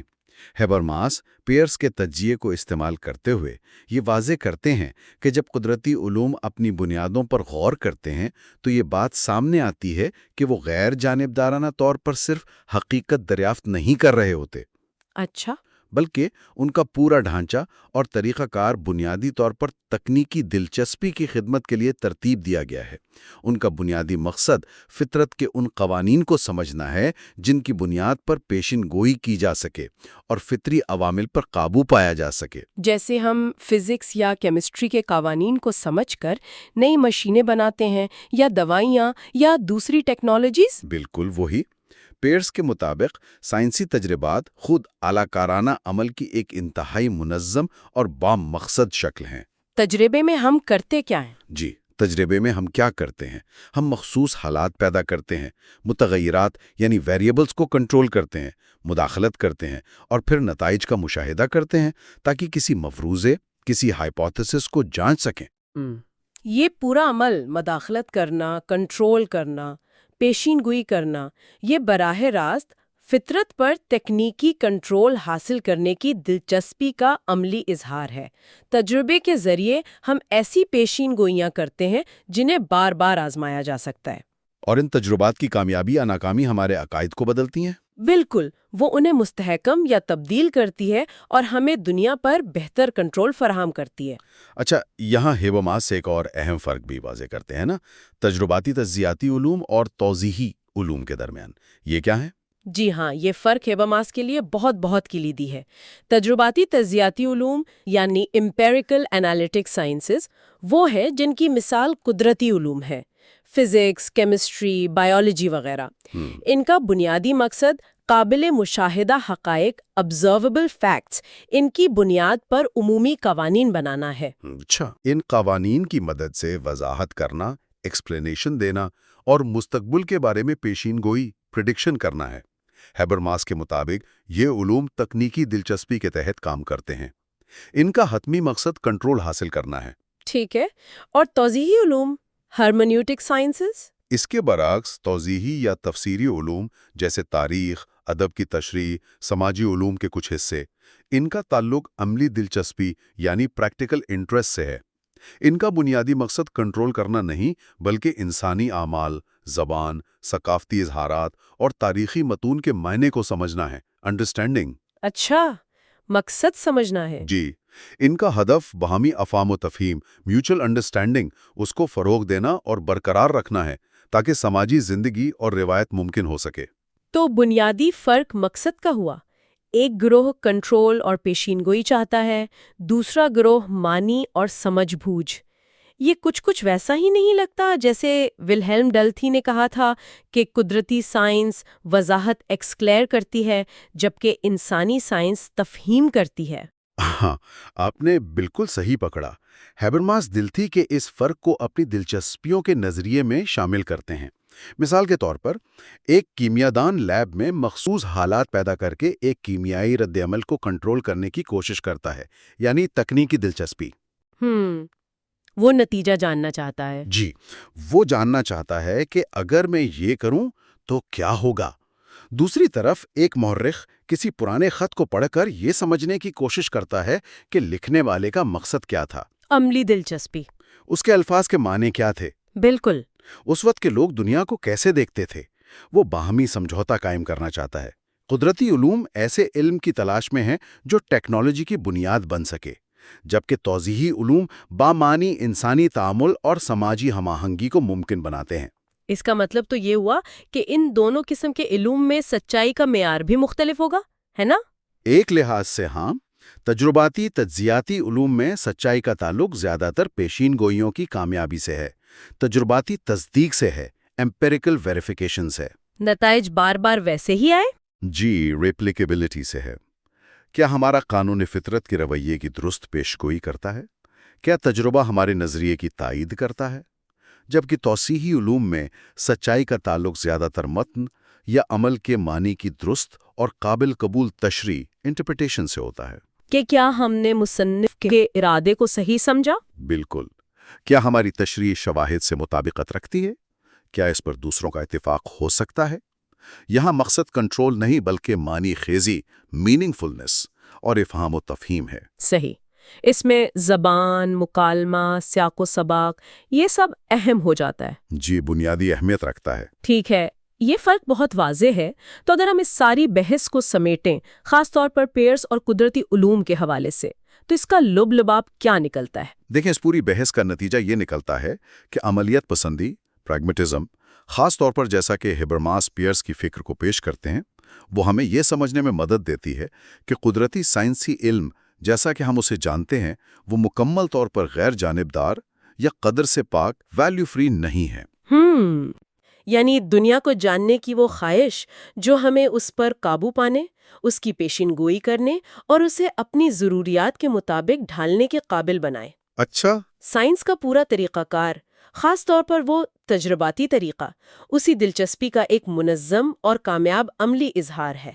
ہیبرماس کے مطابق سائنس ہمیں دنیا کو اس زاویے سے دیکھنے پر مجبور کرتی ہے جو تکنیکی استعمال اور کنٹرول کے لیے سب سے زیادہ موزوں ہو۔ یہ واقعی ایک اہم نقطہ ہے، کیونکہ ہم اکثر سائنس کو مکمل طور پر معروضی، آبجیکٹو اور حقیقت کا بس ایک غیر جانبدارانہ آئینہ سمجھتے ہیں۔ لیکن کیا ہیبرماس کا یہ نظریہ سائنس کی معروضیت کو کمزور نہیں کرتا؟ اگر یہ ایک خاص دلچسپی سے جڑی ہے تو کیا ہم اسے واقعی معروضی کہہ سکتے ہیں؟ یہ ایک بہت عام اور اہم سوال ہے۔ دیکھیں، ہیبرماس یہ نہیں کہہ رہے کہ سائنسی علم غلط ہے یا یہ کہ یہ موضوعی نہیں ہے، بلکہ وہ یہ کہہ رہے ہیں کہ سائنس کی موضوعیت خود ایک مخصوص فریم ورک یا تناظر کے اندر قائم ہوتی ہے۔ اچھا۔ اور یہ تناظر تکنیکی دلچسپی فراہم کرتی ہے۔ سائنسدان حقیقت میں فطرت کے قوانین دریافت کرتے ہیں، وہ کام کرتے ہیں، وہ قابل اعتماد علم پیدا کرتے ہیں، لیکن وہ یہ سب کچھ ایک ایسے بنیادی ڈھانچے کے اندر کرتے ہیں جو دنیا کو ممکنہ طور پر کنٹرول کی جانے والی اشیاء اور عوامل کے مجموعے کے طور پر دیکھتا ہے۔ یہ تکنیکی دلچسپی ایک طرح کی ٹرانسینڈنٹل شرط ہے، مطلب یہ علم سے پہلے موجود وہ بنیادی ساخت ہے جو اس خاص قسم کے علم کو یعنی قدرتی سائنس کو ممکن بناتی ہے اور اس کی نوعیت متعین کرتی ہے۔ ایک اینک کی طرح۔ جی، بالکل ایک اینک کی طرح، جس کے ذریعے ہم دنیا کو دیکھتے ہیں، اور یہ اینک تکنیکی کنٹرول کے لیے موزوں ہے۔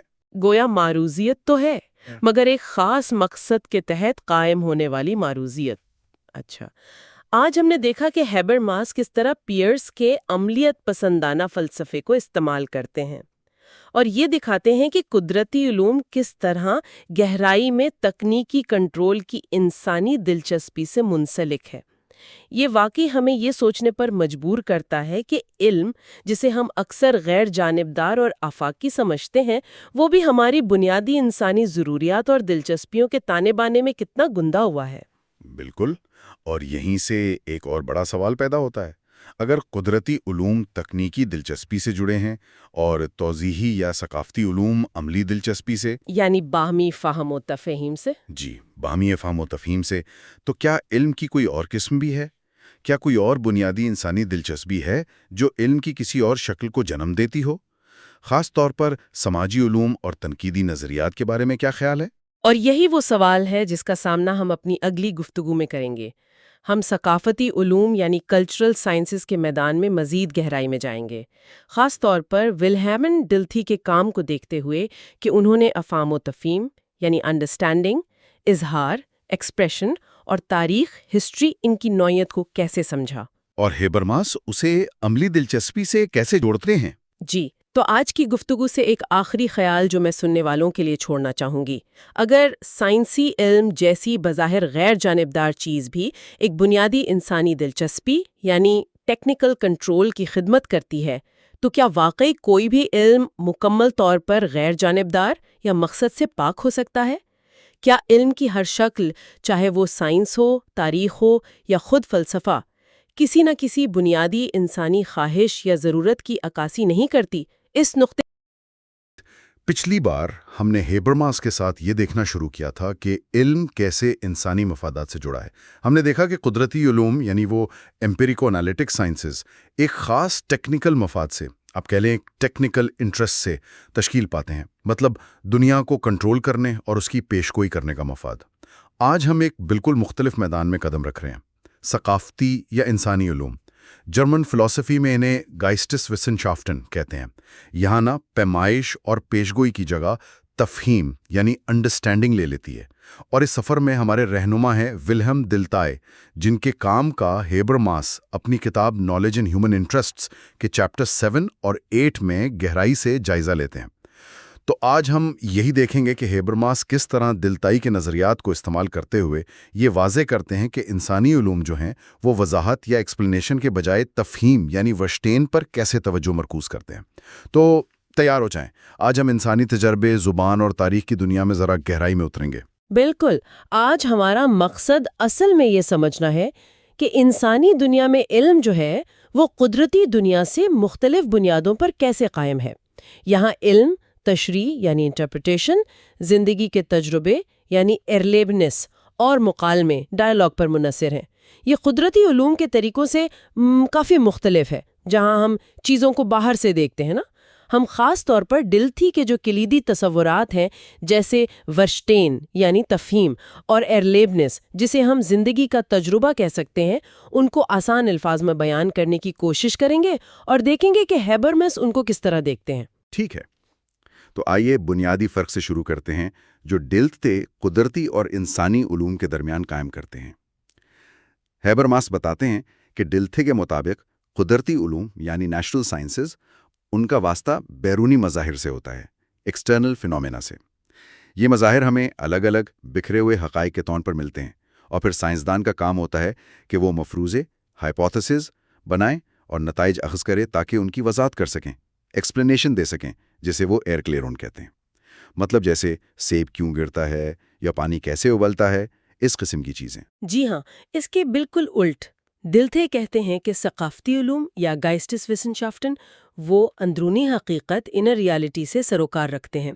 یہ حقیقت ایک زندہ اکائی ہے، ایک لیونگ ہول جو پہلے سے ہی جڑی ہوئی ہوتی ہے۔ اسے سمجھنے کے لیے وضاحت نہیں بلکہ تفہیم یعنی فرشٹین کی ضرورت ہوتی ہے۔ دلتھے کا وہ مشہور قول ہے نا، ہم فطرت کی وضاحت کرتے ہیں، ہم نفسیاتی زندگی کو سمجھتے ہیں۔ اب یہاں سمجھنا یا فرشٹین صرف کسی کے ساتھ ہمدردی محسوس کرنا نہیں ہے، بلکہ یہ ایک باقاعدہ طریقہ کار ہے، ایک میتھڈولوجیکل اپروچ۔ اس میں اس اندرونی جڑاؤ تک رسائی شامل ہے جو ہمیں انسانی تجربے میں براہ راست محسوس ہوتا ہے نا۔ یہ قدرتی سائنس میں بنائے گئے مصنوعی رابطوں جیسے علت و معلول، کاز اینڈ ایفیکٹ کے قوانین، ان سے مختلف چیز ہے۔ یہ واقعی ایک بنیادی فرق ہے۔ مطلب قدرتی سائنس کیسے اور کیوں کے سوالات پوچھتی ہے بیرونی دنیا کے بارے میں، جبکہ انسانی علوم ایک طرح سے کیا مطلب ہے کا سوال پوچھتے ہیں اندرونی انسانی تجربے کے بارے میں۔ ہیبرماس پھر دلتھئی کے اس تصور کو مزید کھولتے ہیں کہ انسانی علوم کی بنیاد 3 ستونوں پر ہے: زندگی یعنی لیبن، اظہار یعنی آؤسٹروک، اور تفہیم یعنی ورشٹہن۔ اور یہ صرف فلسفیانہ تصورات نہیں ہیں، بلکہ یہ ہماری روزمرہ کی زندگی میں ہر جگہ نظر آتے ہیں، ہمارے اشاروں میں، ہماری زبان میں، ہماری لکھی ہوئی باتوں میں، آرٹ میں، سماجی اداروں میں، یہاں تک کہ جب ہم خود کو سمجھنے کی کوشش کرتے ہیں، سیلف ریفلیکشن میں بھی۔ بالکل، اور ہیبرماس اس بات پر زور دیتے ہیں کہ یہی وہ طریقہ ہے جس سے انسانیت انسانی علوم کا موضوع بنتی ہے، اور یہ سائنسی مطالعہ شروع ہونے سے بہت پہلے سے موجود ہے۔ یہاں دلتھئی کا ایک اور اہم تصور آتا ہے ایرلیبنس کا، جس سے ہم زندگی کا تجربہ کہہ رہے ہیں۔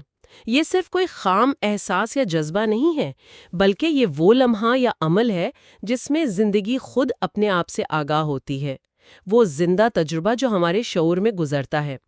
اور پھر فرشتین یعنی تفہیم کا عمل کیا ہے؟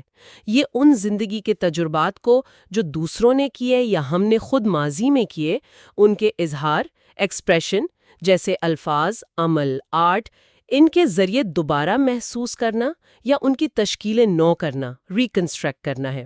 دلتھئی کے مطابق کوئی بھی شعبہ علم ثقافتی علوم سے تبھی تعلق رکھتا ہے اگر اس کا موضوع ہمیں زندگی، اظہار اور تفہیم کے اس تعلق کے ذریعے قابل رسائی ہو۔ اچھا، یعنی ثقافتی علوم کا پورا دار و مدار اس بات پر ہے کہ ہم زندگی کو جیتے ہیں، ارلیبنس، اسے کسی نہ کسی طرح ظاہر کرتے ہیں، آؤسدرک، اور پھر اس اظہار کو سمجھتے ہیں، فرشتہن، اور یہ چکر چلتا رہتا ہے۔ ہیبرماس آگے بڑھتے ہوئے دلتھئی کے زندگی کی تاریخ یعنی لیبنز گششتے کے تصور پر بات کرتے ہیں۔ دلتھئی سے سمجھانے کے لیے خود نوشت آٹوبایوگرافی کی مثال دیتے ہیں۔ دیکھیں نا، آپ کی زندگی کی کہانی آپ کی پیدائش سے موت تک پھیلی ہوئی ہے۔ یہ صرف واقعات کا ایک سلسلہ نہیں ہے، بلکہ اسے خاص معنی یا اہمیت، بیٹویٹنگ یا سگنیفیکنس دی جاتی ہے۔ سوال یہ ہے کہ یہ معنی کہاں سے آتا ہے؟ دلتھئی کہتے ہیں کہ یہ معنی انفرادی تجربات یا زندگی کے تعلقات یعنی حصوں کا پوری زندگی کی تاریخ یعنی کل اس سے تعلق سے پیدا ہوتا ہے۔ جی، یہ بہت دلچسپ نکتہ ہے۔ جب ہم اپنی زندگی پر نظر ڈالتے ہیں نا، تو ہم اسے بے ربط واقعات کے طور پر نہیں دیکھتے، بلکہ کوشش کرتے ہیں کہ ایک مربوط کہانی بنے۔ اور یہ زندگی کے تعلقات یعنی لیبنز بیزوگ صرف واقعات نہیں ہوتے، ان میں ہمارا علم، ہمارے جذبات اور ہمارے ارادے یا عملی پہلو وہ سب شامل ہوتے ہیں۔ اب سوال یہ ہے کہ اس پوری کہانی کو جو وقت کے ساتھ بدلتی رہتی ہے، کیا چیز جوڑ کر رکھتی ہے؟ دلتھئی کے مطابق یہ ہے انا کی شناخت یعنی ایگو آئیڈینٹی۔ یہ وہ تسلسل ہے جو ہم اپنے تجربات میں محسوس کرتے ہیں۔ یہ صرف جسمانی تسلسل نہیں کہ ہمارا جسم ایک ہی ہے، بلکہ یہ ماضی، حال اور مستقبل کو شعوری طور پر جوڑنے کا ایک عمل ہے۔ اور معنی یا اہمیت، سگنیفیکنس، اسی ترقیاتی خود کو بنانے والے سیلف کانسٹیٹیوٹنگ عمل سے پیدا ہوتی ہے۔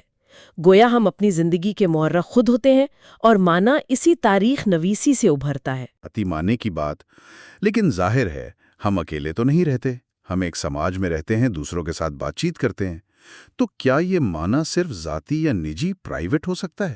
یقیناً نہیں۔ ہیبرماس دلتھئی کا حوالہ دیتے ہیں کہ زندگی کا تجربہ دوسرے زندگی کے تجربات کے ساتھ رابطے میں تشکیل پاتا ہے، یعنی ہماری انفرادیت بھی سماجی تانے بانے میں ہی بنتی ہے اور سمجھی جاتی ہے۔ بالکل درست۔ اور یہیں سے دلتھئی کا ایک اور نہایت اہم تصور سامنے آتا ہے، موضوعی ذہن کا، جسے وہ آبجیکٹیو گائسٹ یا آبجیکٹیو مائنڈ کہتے ہیں۔ یہ وہ مشترکہ سماجی دنیا ہے جس میں ہم رہتے ہیں۔ ہماری زبان، ہمارے رسم و رواج، ہمارے قوانین، ہمارے ادارے، ہمارے اشارے، یہ سب مل کر موضوعی ذہن بناتے ہیں۔ یہ وہ دائرہ ہے جہاں ہمارے انفرادی اظہار، ایکسپریشنز، دوسروں کے لیے قابل فہم بنتے ہیں۔ دلتھئی کہتے ہیں، فرد مسلسل اشتراک کے اس دائرے میں تجربہ کرتا ہے، سوچتا ہے اور عمل کرتا ہے۔ اس کا مطلب یہ ہوا کہ ہماری انا کی شناخت اور ہمارا دوسروں سے ابلاغ، کمیونیکیشن، یہ لازم و ملزوم ہے۔ ہم خود کو بھی اسی مشترکہ دنیا کے حوالے سے ہی سمجھتے ہیں۔ خود شناسی، سیلف ریفلیکشن بھی اسی اشتراک کے دائرے میں ہوتی ہے۔ دل تھے اس موضوعی ذہن کو زندگی کی اکائیوں کی برادری کہتے ہیں، کمیونٹی آف لائف یونٹیز، یعنی یہ وہ مشترکہ بنیاد ہے جو ہمیں ایک دوسرے سے جوڑتی ہے اور باہمی تفہیم کو ممکن بناتی ہے۔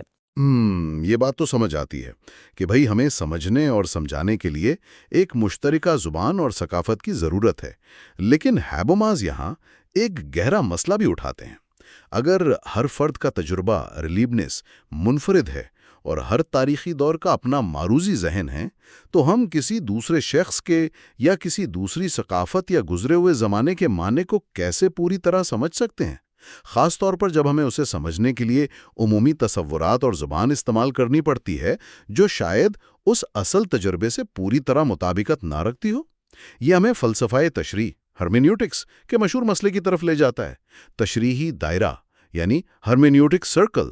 جی ہاں، تشریحی دائرہ ایک کلاسیکی مسئلہ ہے۔ سادہ لفظوں میں یہ خیال ہے کہ کسی متن یا اظہار کے کل یعنی ہول کو سمجھنے کے لیے اس کے حصوں پارٹس کو سمجھنا ضروری ہے، لیکن حصوں کا صحیح مطلب سمجھنے کے لیے کل کا فہم پہلے سے موجود ہونا چاہیے۔ مثال کے طور پر ایک جملے کا مطلب سمجھنے کے لیے اس کے الفاظ کا مطلب جاننا ضروری ہے، لیکن الفاظ کا مطلب اکثر جملے کے مجموعی سیاق و سباق سے ہی واضح ہوتا ہے۔ یہ تو ایک چکر لگتا ہے جس سے نکلنا ناممکن سا نظر آتا ہے۔ اسے یوں سمجھیں جیسے کوئی جگسا پزل حل کرنا ہو۔ آپ کو پوری تصویر یعنی کل کا اندازہ ہونا چاہیے تاکہ آپ انفرادی ٹکڑوں یعنی حصوں کو جوڑ سکیں، لیکن ساتھ ہی ٹکڑوں کو جوڑ کر ہی پوری تصویر واضح ہوتی ہے۔ تو کیا یہ دائرہ ایک لائے نحل مسئلہ ہے جو ثقافتی علوم کو ناممکن بنا دیتا ہے؟ نہیں، ہیبرماس دل تھے کی وضاحت پیش کرتے ہوئے کہتے ہیں کہ یہ دائرہ لازمی طور پر ناقص یا کوئی منطقی مغالطہ فیلسی نہیں ہے۔ اس کی وجہ یہ ہے کہ ثقافتی علوم جن چیزوں کا مطالعہ کرتے ہیں، مثلاً تاریخی واقعات، متن، سماجی عمل، وہ بے وقت دوہری حیثیت رکھتی ہیں۔ وہ حقائق فیکٹس بھی ہیں اور علامات سمبلز بھی، یعنی ان کا ایک گہرا معنی بھی ہے۔ ان کو سمجھنے کے عمل وشٹہن میں صرف منطقی تجزیہ کافی نہیں، بلکہ لسانی سمجھ بوجھ اور زندگی کا تجربہ ایرلیبس دونوں شامل ہوتے ہیں۔ تشریح کرنے والا کبھی بھی خالی ذہن سے شروع نہیں کرتا۔ اس کے پاس ایک پیشگی سمجھ، ایک پری انڈرسٹینڈنگ ہوتی ہے جو اس کی اپنی ثقافت، زبان اور تجربے سے آتی ہے۔ وہ اس پیشگی سمجھ کے ساتھ متن یا اظہار کی طرف جاتا ہے اور پھر تفصیلات کی روشنی میں اپنی سمجھ کو بہتر یا درست کرتا ہے۔ یہ عمل مسلسل جاری رہتا ہے، کل اور جز کے درمیان، پیشگی سمجھ اور نئی معلومات کے درمیان۔ اس کی جڑیں ہماری عام زبان کی اس صلاحیت میں ہے کہ وہ اپنے بارے میں بات کر سکتی ہے، ریفلیکسیبلٹی اور زبان اور عمل کو آپس میں جوڑ سکتی ہے۔ تو یہ تو چکر ضرور ہے، لیکن یہ ایک پیداواری چکر ہے، ایک پروڈکٹیو سرکل جس سے تفہیم گہری ہوتی جاتی ہے۔ اچھا، تو یہ تشریح عمل ہمیں ایک اور اہم تصور کی طرف لے جاتا ہے جس پر ہیبرماس دل تھئی کے حوالے سے بات کرتے ہیں، تاریخیت یعنی ہسٹوریسزم۔ یہ نظریہ کہ کسی بھی خیال، متن یا عمل کو اس کے مخصوص تاریخی اور ثقافتی سیاق و سباق میں ہی سمجھا جا سکتا ہے۔ ہمیں چیزوں کو ان کے اپنے وقت و جگہ کے لحاظ سے دیکھنا چاہیے، نہ کہ اپنے آج کے پیمانوں سے ناپنا چاہیے۔ یہ تو بہت معقول بات لگتی ہے نا؟ بالکل، تاریخیت کی یہ بہت بڑی طاقت ہے کہ وہ ہمیں ماضی اور دیگر ثقافتوں کے لیے حساس بناتی ہے۔ یہ ہمیں سکھاتی ہے کہ اقدار، عقائد اور معنی وقت کے ساتھ بدلتے ہیں اور ہمیں کسی بھی چیز کو مطلق سمجھنے سے گریز کرنا چاہیے۔ لیکن ہیبرماس یہاں دل تھے کے نقطۂ نظر پر گہری تنقید بھی پیش کرتے ہیں۔ مسئلہ یہ ہے کہ دل تھے ثقافتی علوم کو قدرتی علوم جیسی سائنسی موضوعیت یا آبجیکٹیوٹی دلانے کی کوشش کرتے ہیں۔ وہ چاہتے ہیں کہ تشریح کرنے والا اپنی ذاتی دلچسپیوں، اقدار اور صورتحال سے بالاتر ہو کر ایک طرح کی خالص تفہیم یا پیور انڈرسٹینڈنگ حاصل کرے، گویا وہ تاریخ کے دریا کے کنارے کھڑے ہو کر بغیر بھیگے دریا کے بہاؤ کو سمجھنا چاہتے ہیں۔ لیکن کیا یہ ممکن ہے اگر ہماری سمجھ ہمیشہ ہمارے اپنے تاریخی اور ثقافتی پس منظر سے جڑی ہوئی ہے، مطلب ہماری اپنی لیبنز ویلڈ یا زندگی کی دنیا سے؟ جیسا کہ تشریحی دائرہ اور تاریخیت خود بتاتے ہیں، تو پھر ہم مکمل طور پر غیر جانبدار یا موضوعی کیسے ہو سکتے ہیں؟ یہی تو ہیبرماس کا بنیادی نقطہ ہے۔ دل تھے کی موضوعیت کی تلاش اسے ایک تضاد کی طرف لے جاتی ہے۔ ایک طرف تاریخیت ہمیں بتاتی ہے کہ تمام معنی سیاق و سباق پر منحصر ہے، کانٹیکسٹ ڈیپینڈنٹ ہے۔ دوسری طرف موضوعیت کا تقاضا ہے کہ ہم اس سیاق و سباق سے بالاتر ہو جائیں۔ اگر ہم یہ مان لیں کہ ہر سمجھ اپنے وقت اور مقام کی پیداوار ہے تو ہم نسبت پسندی، ریلیٹیوزم کے خطرے سے دوچار ہو جاتے ہیں، یعنی یہ ماننا کہ کوئی آفاقی سچائی یا موضوعی علم ممکن ہی نہیں، سب کچھ نسبتی ہے۔ دل تھے اس مسئلے سے نمٹنے کی کوشش تو کرتے ہیں، مثلاً یہ کہہ کر کہ وقت کے ساتھ انسانی زندگی کے تجربات میں کچھ مشترکہ ممکنہ ہمہ ہنگی، پوٹینشل سائملٹینیٹی پائی جاتی ہے، یا مختلف مظاہر کو عمومی اقسام، ٹائپس میں بانٹ کر۔ لیکن ہیبرماس کے نزدیک یہ کوششیں پوری طرح کامیاب نہیں ہوتیں۔ دل تھے تشریح کرنے والے کے اپنے عملی مفاد، پریکٹیکل انٹرسٹ کو تسلیم کرنے سے ہچکچاتے ہیں، جو تفہیم کے عمل میں لازمی طور پر شامل ہوتا ہے۔ یعنی دل تھے ایک طرح سے تاریخ کے اندر رہتے ہوئے تاریخ سے باہر نکلنے کی کوشش کر رہے تھے، جو کہ ایک مشکل کام ہے۔ ہیبرماس ایک اور مسئلہ بھی اٹھاتے ہیں، خاص طور پر منظم ثقافتی علوم، سسٹمیٹک کلچرل سائنسز، جیسے کہ معاشیات، سماجیات یا قانون کے حوالے سے۔ ان شعبوں کو صرف انفرادی واقعات یا متن کی تشریحی تفہیم، ہرمیوٹک انڈرسٹینڈنگ ہی نہیں، بلکہ عمومی نظریات، جنرل تھیوریز اور قوانین بنانے کی بھی ضرورت ہوتی ہے۔ جی ہاں، دل تھے چونکہ تاریخ اور انفرادیت پر بہت زیادہ زور دیتے ہیں، اس لیے وہ عمومی قوانین بنانے کے بارے میں تھوڑا شکوک و شبہات کا شکار نظر آتے ہیں۔ وہ انفرادی تاریخی یعنی آئیڈیوگرافک اور عمومی منظم یعنی نوموتھیٹک نقطہ نظر کے درمیان پائے جانے والے تناؤ کو پوری طرح حل نہیں کر پاتے۔ اس طرح وہ انسانی علوم کی مکمل صلاحیت کو تسلیم کرنے سے قاصر رہتے ہیں، خاص طور پر ان علوم کی جو سماجی ڈھانچوں اور طاقت کے تعلقات کا تنقیدی جائزہ لینا چاہتے ہیں۔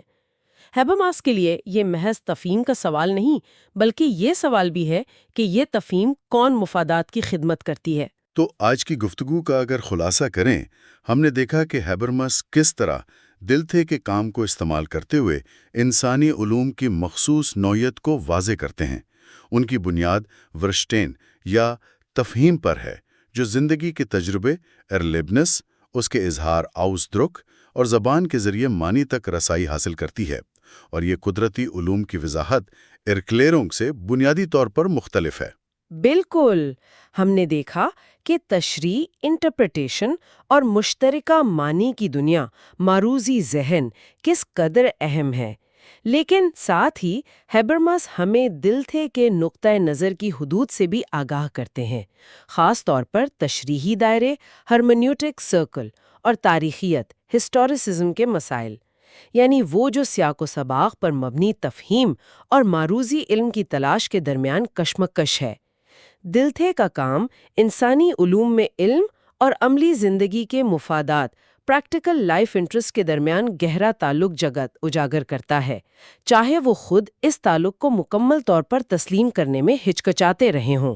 اور یہ بحث ہمیں اگلے مرحلے کی طرف لے جاتی ہے۔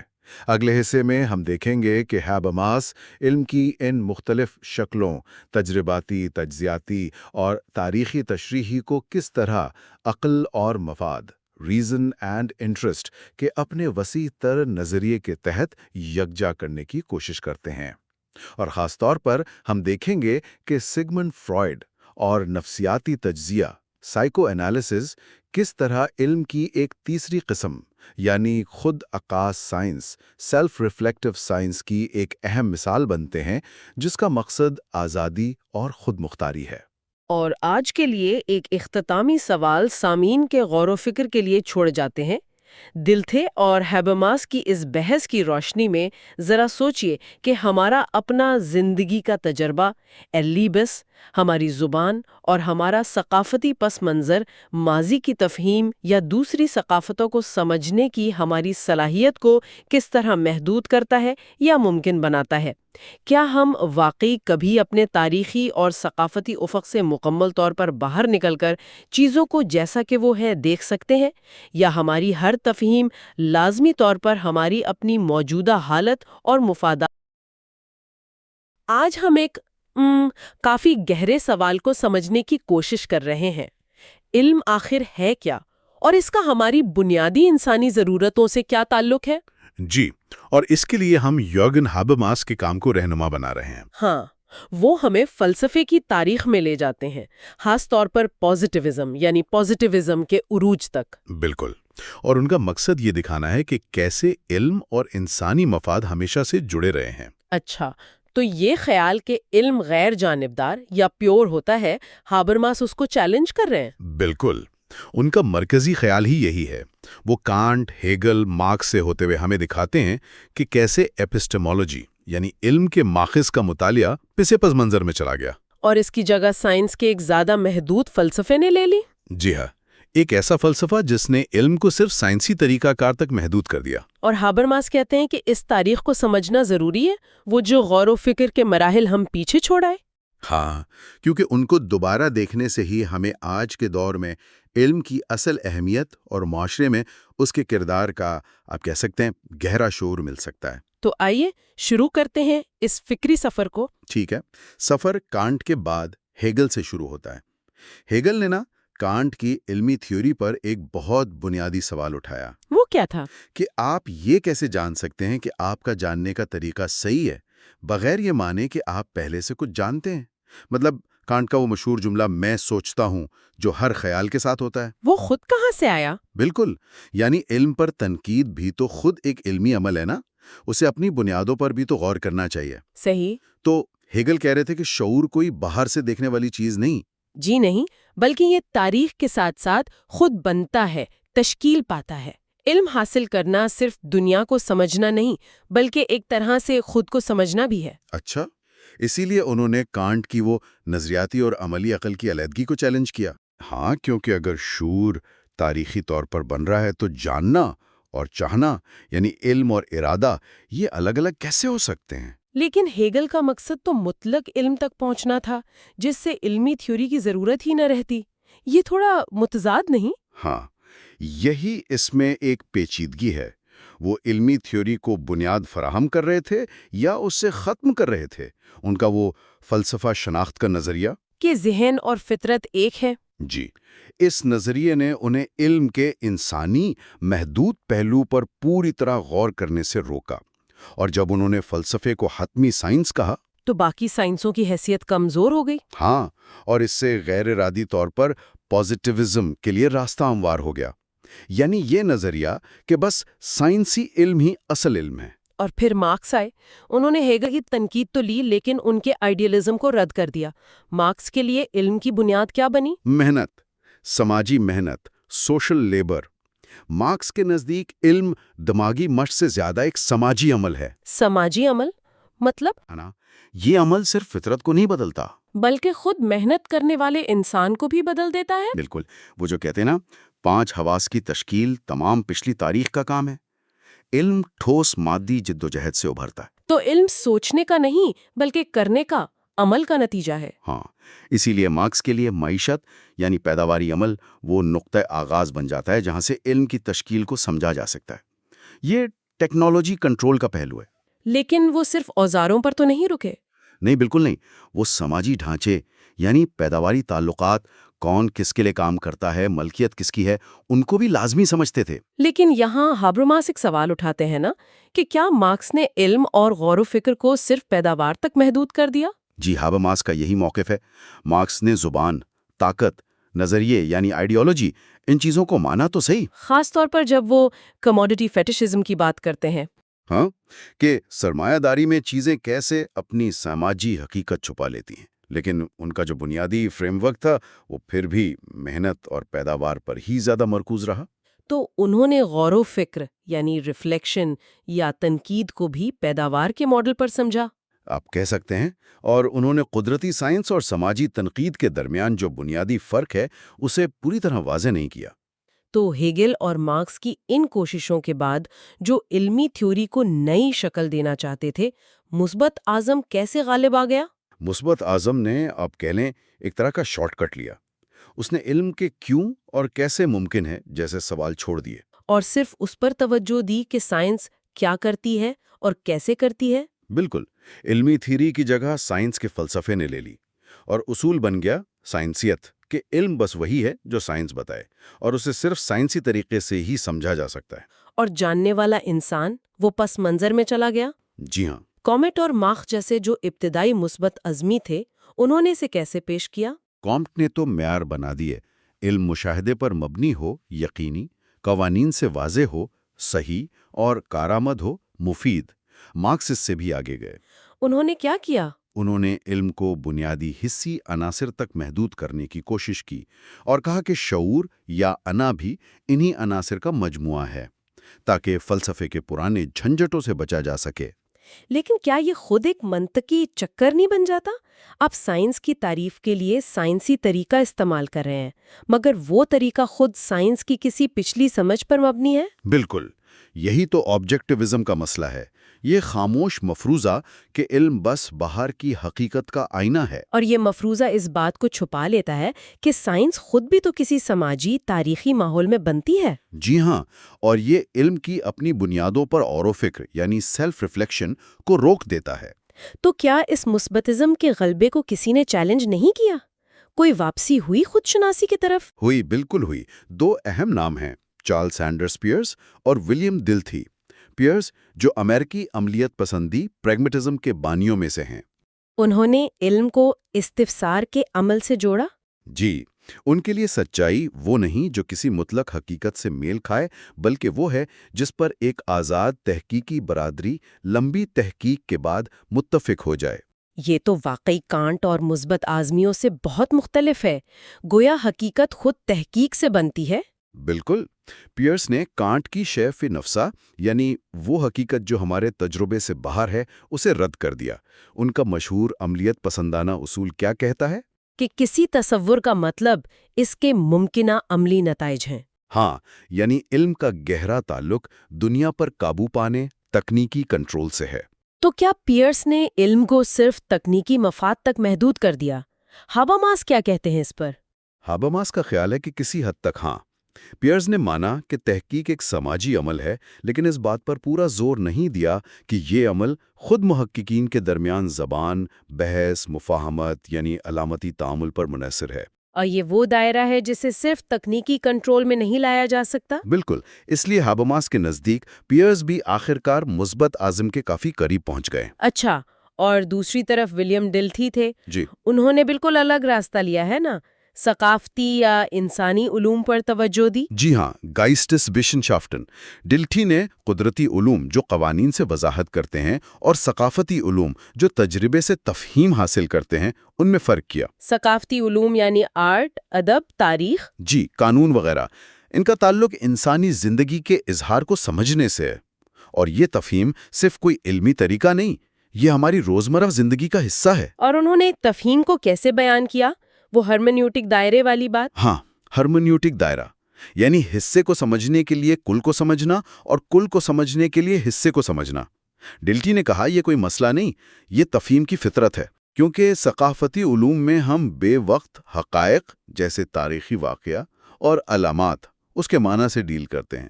تفہیم زبان اور تجربے کو ملاتی ہے اور اس کا تعلق عملی مفاد سے ہے۔ عملی مفاد یعنی باہمی افہام و تفہیم کو ممکن بنانا، اسے قائم رکھنا۔ لیکن کیا ڈلتھی بھی پیئرس کی طرح آخر میں آبجیکٹیوزم میں پھنس گئے؟ ہاباماس کا کیا خیال ہے؟ ہاباماس کا یہی خیال ہے۔ ڈلتھی نے تفہیم کے عملی پہلو اور سائنسی معروضیت کے درمیان ایک تناؤ دیکھا اور کوشش کی کہ تفہیم کو اس کی عملی دلچسپی سے الگ کر کے ایک معروضی سائنس بنا دیں۔ اور وہ یہ نہیں دیکھ پائے کہ شاید یہ عملی دلچسپی ہی ثقافتی علوم میں علم کی بنیاد ہے؟ جی، ہاباماس کے مطابق وہ اس نقطے کو پوری طرح تسلیم نہیں کر پائے۔ تو اب ہم پہنچتے ہیں ہاباماس کے مرکزی خیال تک۔ ان سب تاریخی باتوں کے بعد وہ علم اور انسانی مفاد کو کیسے جوڑتے ہیں؟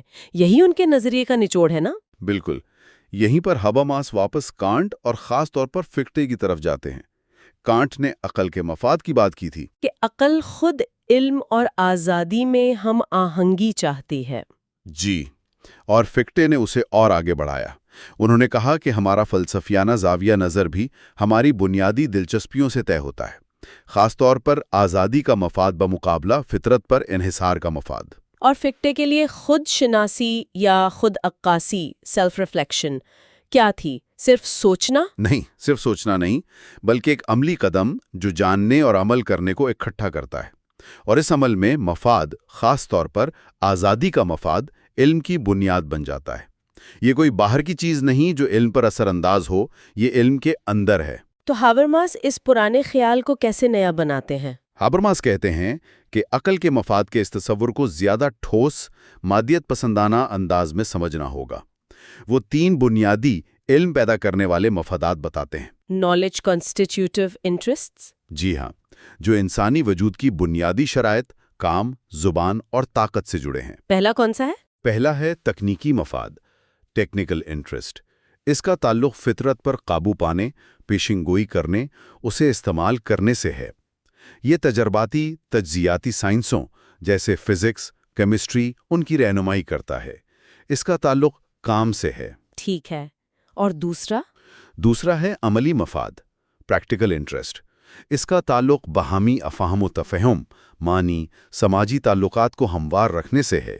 یہ تاریخی ہرمنیوٹک علوم جیسے تاریخ، ادبی تنقید، سماجی علوم ان کی رہنمائی کرتا ہے۔ اس کا تعلق زبان یا تعامل سے ہے۔ اور تیسرا مفاد؟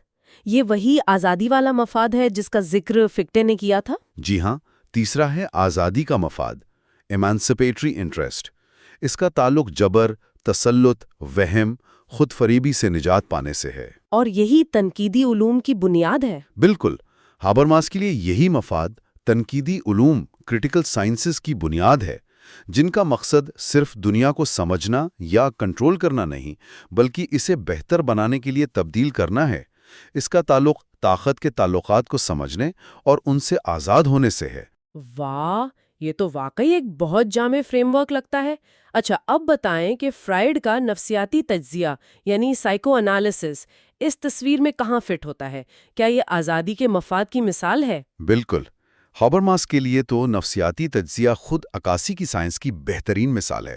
یہ وہ جگہ ہے جہاں آزادی کا مفاد بالکل واضح طور پر کام کرتا ہے۔ کیسے؟ دیکھیں، فرائیڈ کی جو گہری ہرمینیوٹکس ہے، یعنی معنی کی گہرائی میں اترنا، وہ صرف ظاہری باتوں کو نہیں دیکھتی، بلکہ ان چھپی ہوئی لاشعوری خواہشات، خوف اور خود فریبیوں سے پردہ اٹھاتی ہے جو ہمارے خوابوں، زبان کی لغزشوں اور اعصابی علامات میں ظاہر ہوتی ہیں۔ اچھا، تو نفسیاتی تجزیہ صرف سمجھنے کا عمل نہیں، بلکہ یہ ایک تبدیلی لانے والا، آزاد کرنے والا عمل ہے۔ یقیناً، تجزیے کا مقصد ہی یہی ہے کہ مریض اپنی مسک شدہ متن یعنی اپنی علامات، اپنے خواب جن میں اندرونی مسئلے چھپے ہیں، ان کو سمجھے۔ اور اس سمجھنے سے کیا ہوتا ہے؟ اس عمل میں ماضی کے دبے ہوئے تنازعات اور خواہشات شعور میں آتے ہیں، اندرونی تقسیم ختم ہوتی ہے، فرد زیادہ خود مختار، زیادہ آزاد محسوس کرتا ہے۔ یہ ہے خود عکاسی کا عملی پہلو۔ اور وہ جو تجزیے کے دوران مزاحمت ہوتی ہے، مطلب تبدیلی سے بچنے کی کوشش۔ ہاں، اور منتقلی یعنی ماضی کے جذبات معالج پر منتقل کرنا۔ یہ چیزیں کیسے دکھاتی ہیں کہ علم اور آزادی کا مفاد جڑے ہیں؟ یہ عمل صاف دکھاتے ہیں کہ خود شناسی کوئی ٹھنڈی، الگ تھلگ فکری مشق نہیں ہے۔ مزاحمت بتاتی ہے کہ سچ جاننا تکلیف دہ ہو سکتا ہے، ہم لاشعوری طور پر اس سے بچتے ہیں۔ اور منتقلی کے ذریعے کام کرنا بتاتا ہے کہ ماضی کے جذباتی بوجھ سے آزادی پانے کے لیے اس علم کا سامنا کرنا ضروری ہے کہ یہ جذبات کہاں سے آ رہے ہیں۔ یہاں علم یعنی تنقید اور مفاد یعنی آزادی ایک دوسرے سے جڑے ہوئے ہیں۔ اور فرائیڈ کا وہ آئیڈ ایگو، سپر ایگو والا ماڈل، وہ ہمیں یہ سمجھنے میں مدد دیتا ہے کہ یہ اندرونی طاقتیں اور سماجی دباؤ کیسے مسخ شدہ مواصلات اور خود فریبی پیدا کرتے ہیں۔ لیکن کیا فرائیڈ نے بھی اپنی میٹا سائیکالوجی کے ساتھ وہی آبجیکٹیوزم والی غلطی نہیں کی؟ مطلب نفسیاتی تجزیے کو ایک نیچرل سائنس کی طرح پیش کرنے کی کوشش؟ ہاں، ہابرماس کا یہی استدلال ہے۔ فرائیڈ نے اکثر اپنی دریافتوں کو توانائی، جبلت، حیاتیاتی ماڈل سے بیان کیا، جیسے کوئی فزیکل سسٹم ہو۔ اس سے خود عکاسی کا اصل کردار دھندلا گیا؟ جی، جو کہ تشریح، معنی اور بات چیت پر مبنی ہے۔ ہابرماس کے نزدیک فرائیڈ کی میٹا سائیکالوجی کو انسان کی خود تشکیل کے عمل کی ایک عمومی تشریح سمجھنا چاہیے، نہ کہ قدرتی قانونوں کا بیان۔ اچھا، یعنی یہ تقدیر کی وجہیت سے نمٹتی ہے، فطرت کی وجہیت سے نہیں۔ بالکل، ماضی کے تجربات سے پیدا ہونے والی مجبوریاں جنہیں عکاسی سے توڑا جا سکتا ہے، نہ کہ فطرت کے جبری قانون سے۔ یہ بہت دلچسپ نقطہ ہے۔ اب ہابرماس ان نفسیاتی خیالات کو سماجی سطح پر کیسے لاگو کرتے ہیں؟ وہ فرائیڈ کے تہذیب کے نظریے اور مارکس کے سماجی نظریے میں مماثلت دیکھتے ہیں۔ فرائیڈ کے لیے بھی تہذیب خود کو بچانے کا ایک نظام ہے۔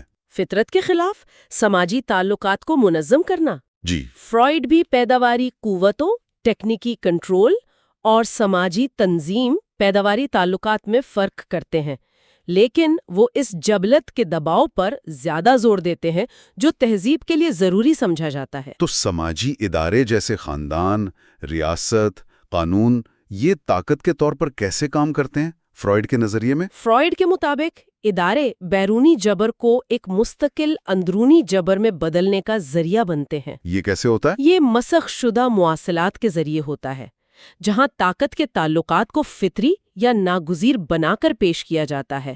ثقافتی روایات ایک طرح سے اجتماعی لاشعور کا کام کرتی ہیں، جو طاقت کو جواز دیتی ہیں؟ ہاں، اسے قابل قبول بناتی ہیں، اکثر نظریات یا وہموں کے ذریعے۔ تو فرائیڈ کا فریم ورک طاقت اور نظریے یعنی آئیڈیالوجی کو سمجھنے کے لیے ایک نفسیاتی پہلو دیتا ہے، جو شاید مارکس کے ہاں اتنا واضح نہیں تھا۔ جی، کیونکہ فرائیڈ کا تجزیہ مسخ شدہ مواصلات اور لاشعوری میکانزم پر مبنی ہے۔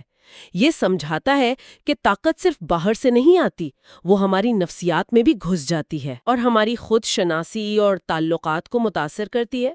بالکل۔ تاہم ہابرماس یہ بھی کہتے ہیں کہ فرائیڈ خود بھی کبھی کبھی تاریخ کی ایک آبجیکٹیوسٹ تشریح میں پڑ جاتے ہیں، جب وہ جبلتوں کو بنیادی محرک مانتے ہیں اور بھول جاتے ہیں کہ جبلت کا تصور خود بھی تو ثقافتی معنی رکھتا ہے۔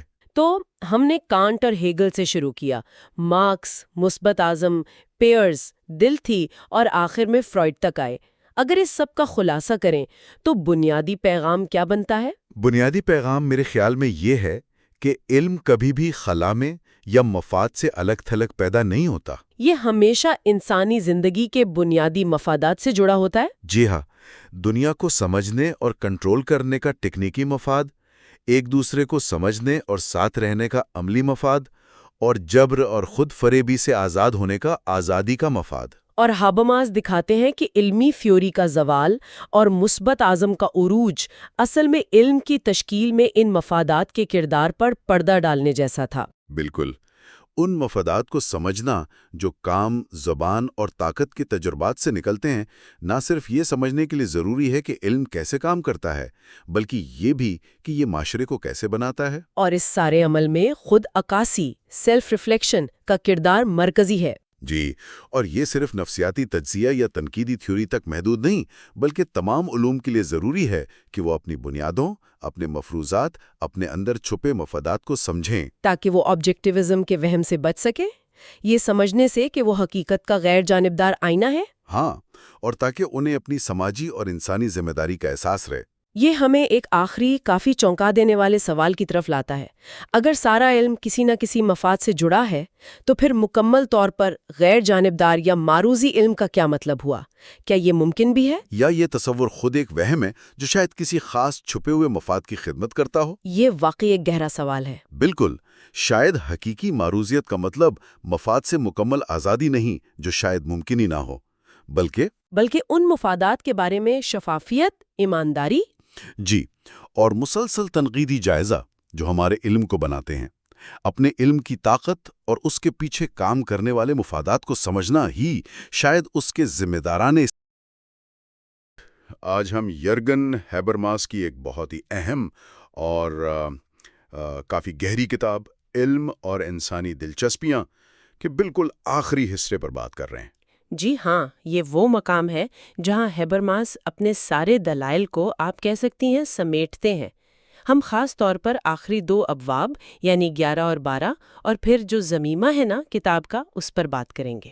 بالکل، اور ان آخری حصوں میں ہیبرماس ایک بڑے مسئلے کو چھیڑتے ہیں کہ سائنس نے انسانی خود شناسی کو، یعنی ہم خود کو کیسے سمجھتے ہیں، اس بارے میں ایک غلط فہمی پیدا کر دی ہے۔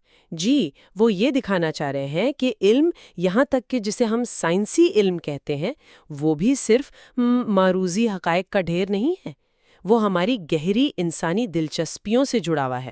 اور سماجی عوامل سے بھی۔ بالکل سماجی عوامل سے بھی، اور اس کو ثابت کرنے کے لیے وہ سائنس پرستی، جسے سائنٹزم کہتے ہیں، پھر فرائیڈ کے نفسیاتی تجزیے اور نیچے کے فلسفے کا بھی جائزہ لیتے ہیں۔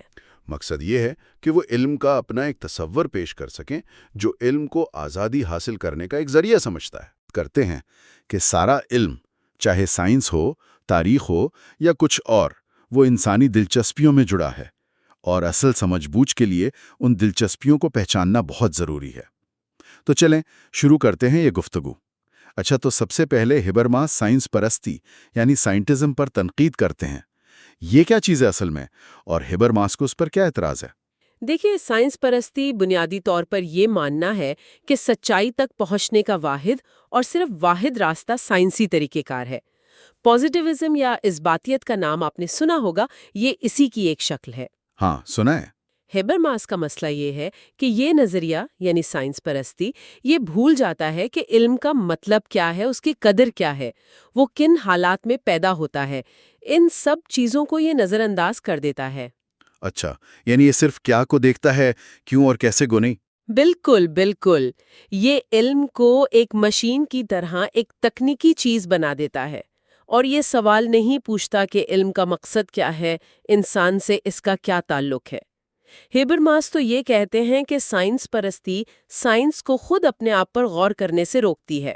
اپنے اوپر غور کرنے سے، یعنی اپنی حدود کو سمجھنے سے؟ جی، اپنی بنیادوں کو، اپنی حدود کو، اور اس کے کیا اثرات ہو سکتے ہیں، ان سب باتوں کو سمجھنے سے روکتی ہے۔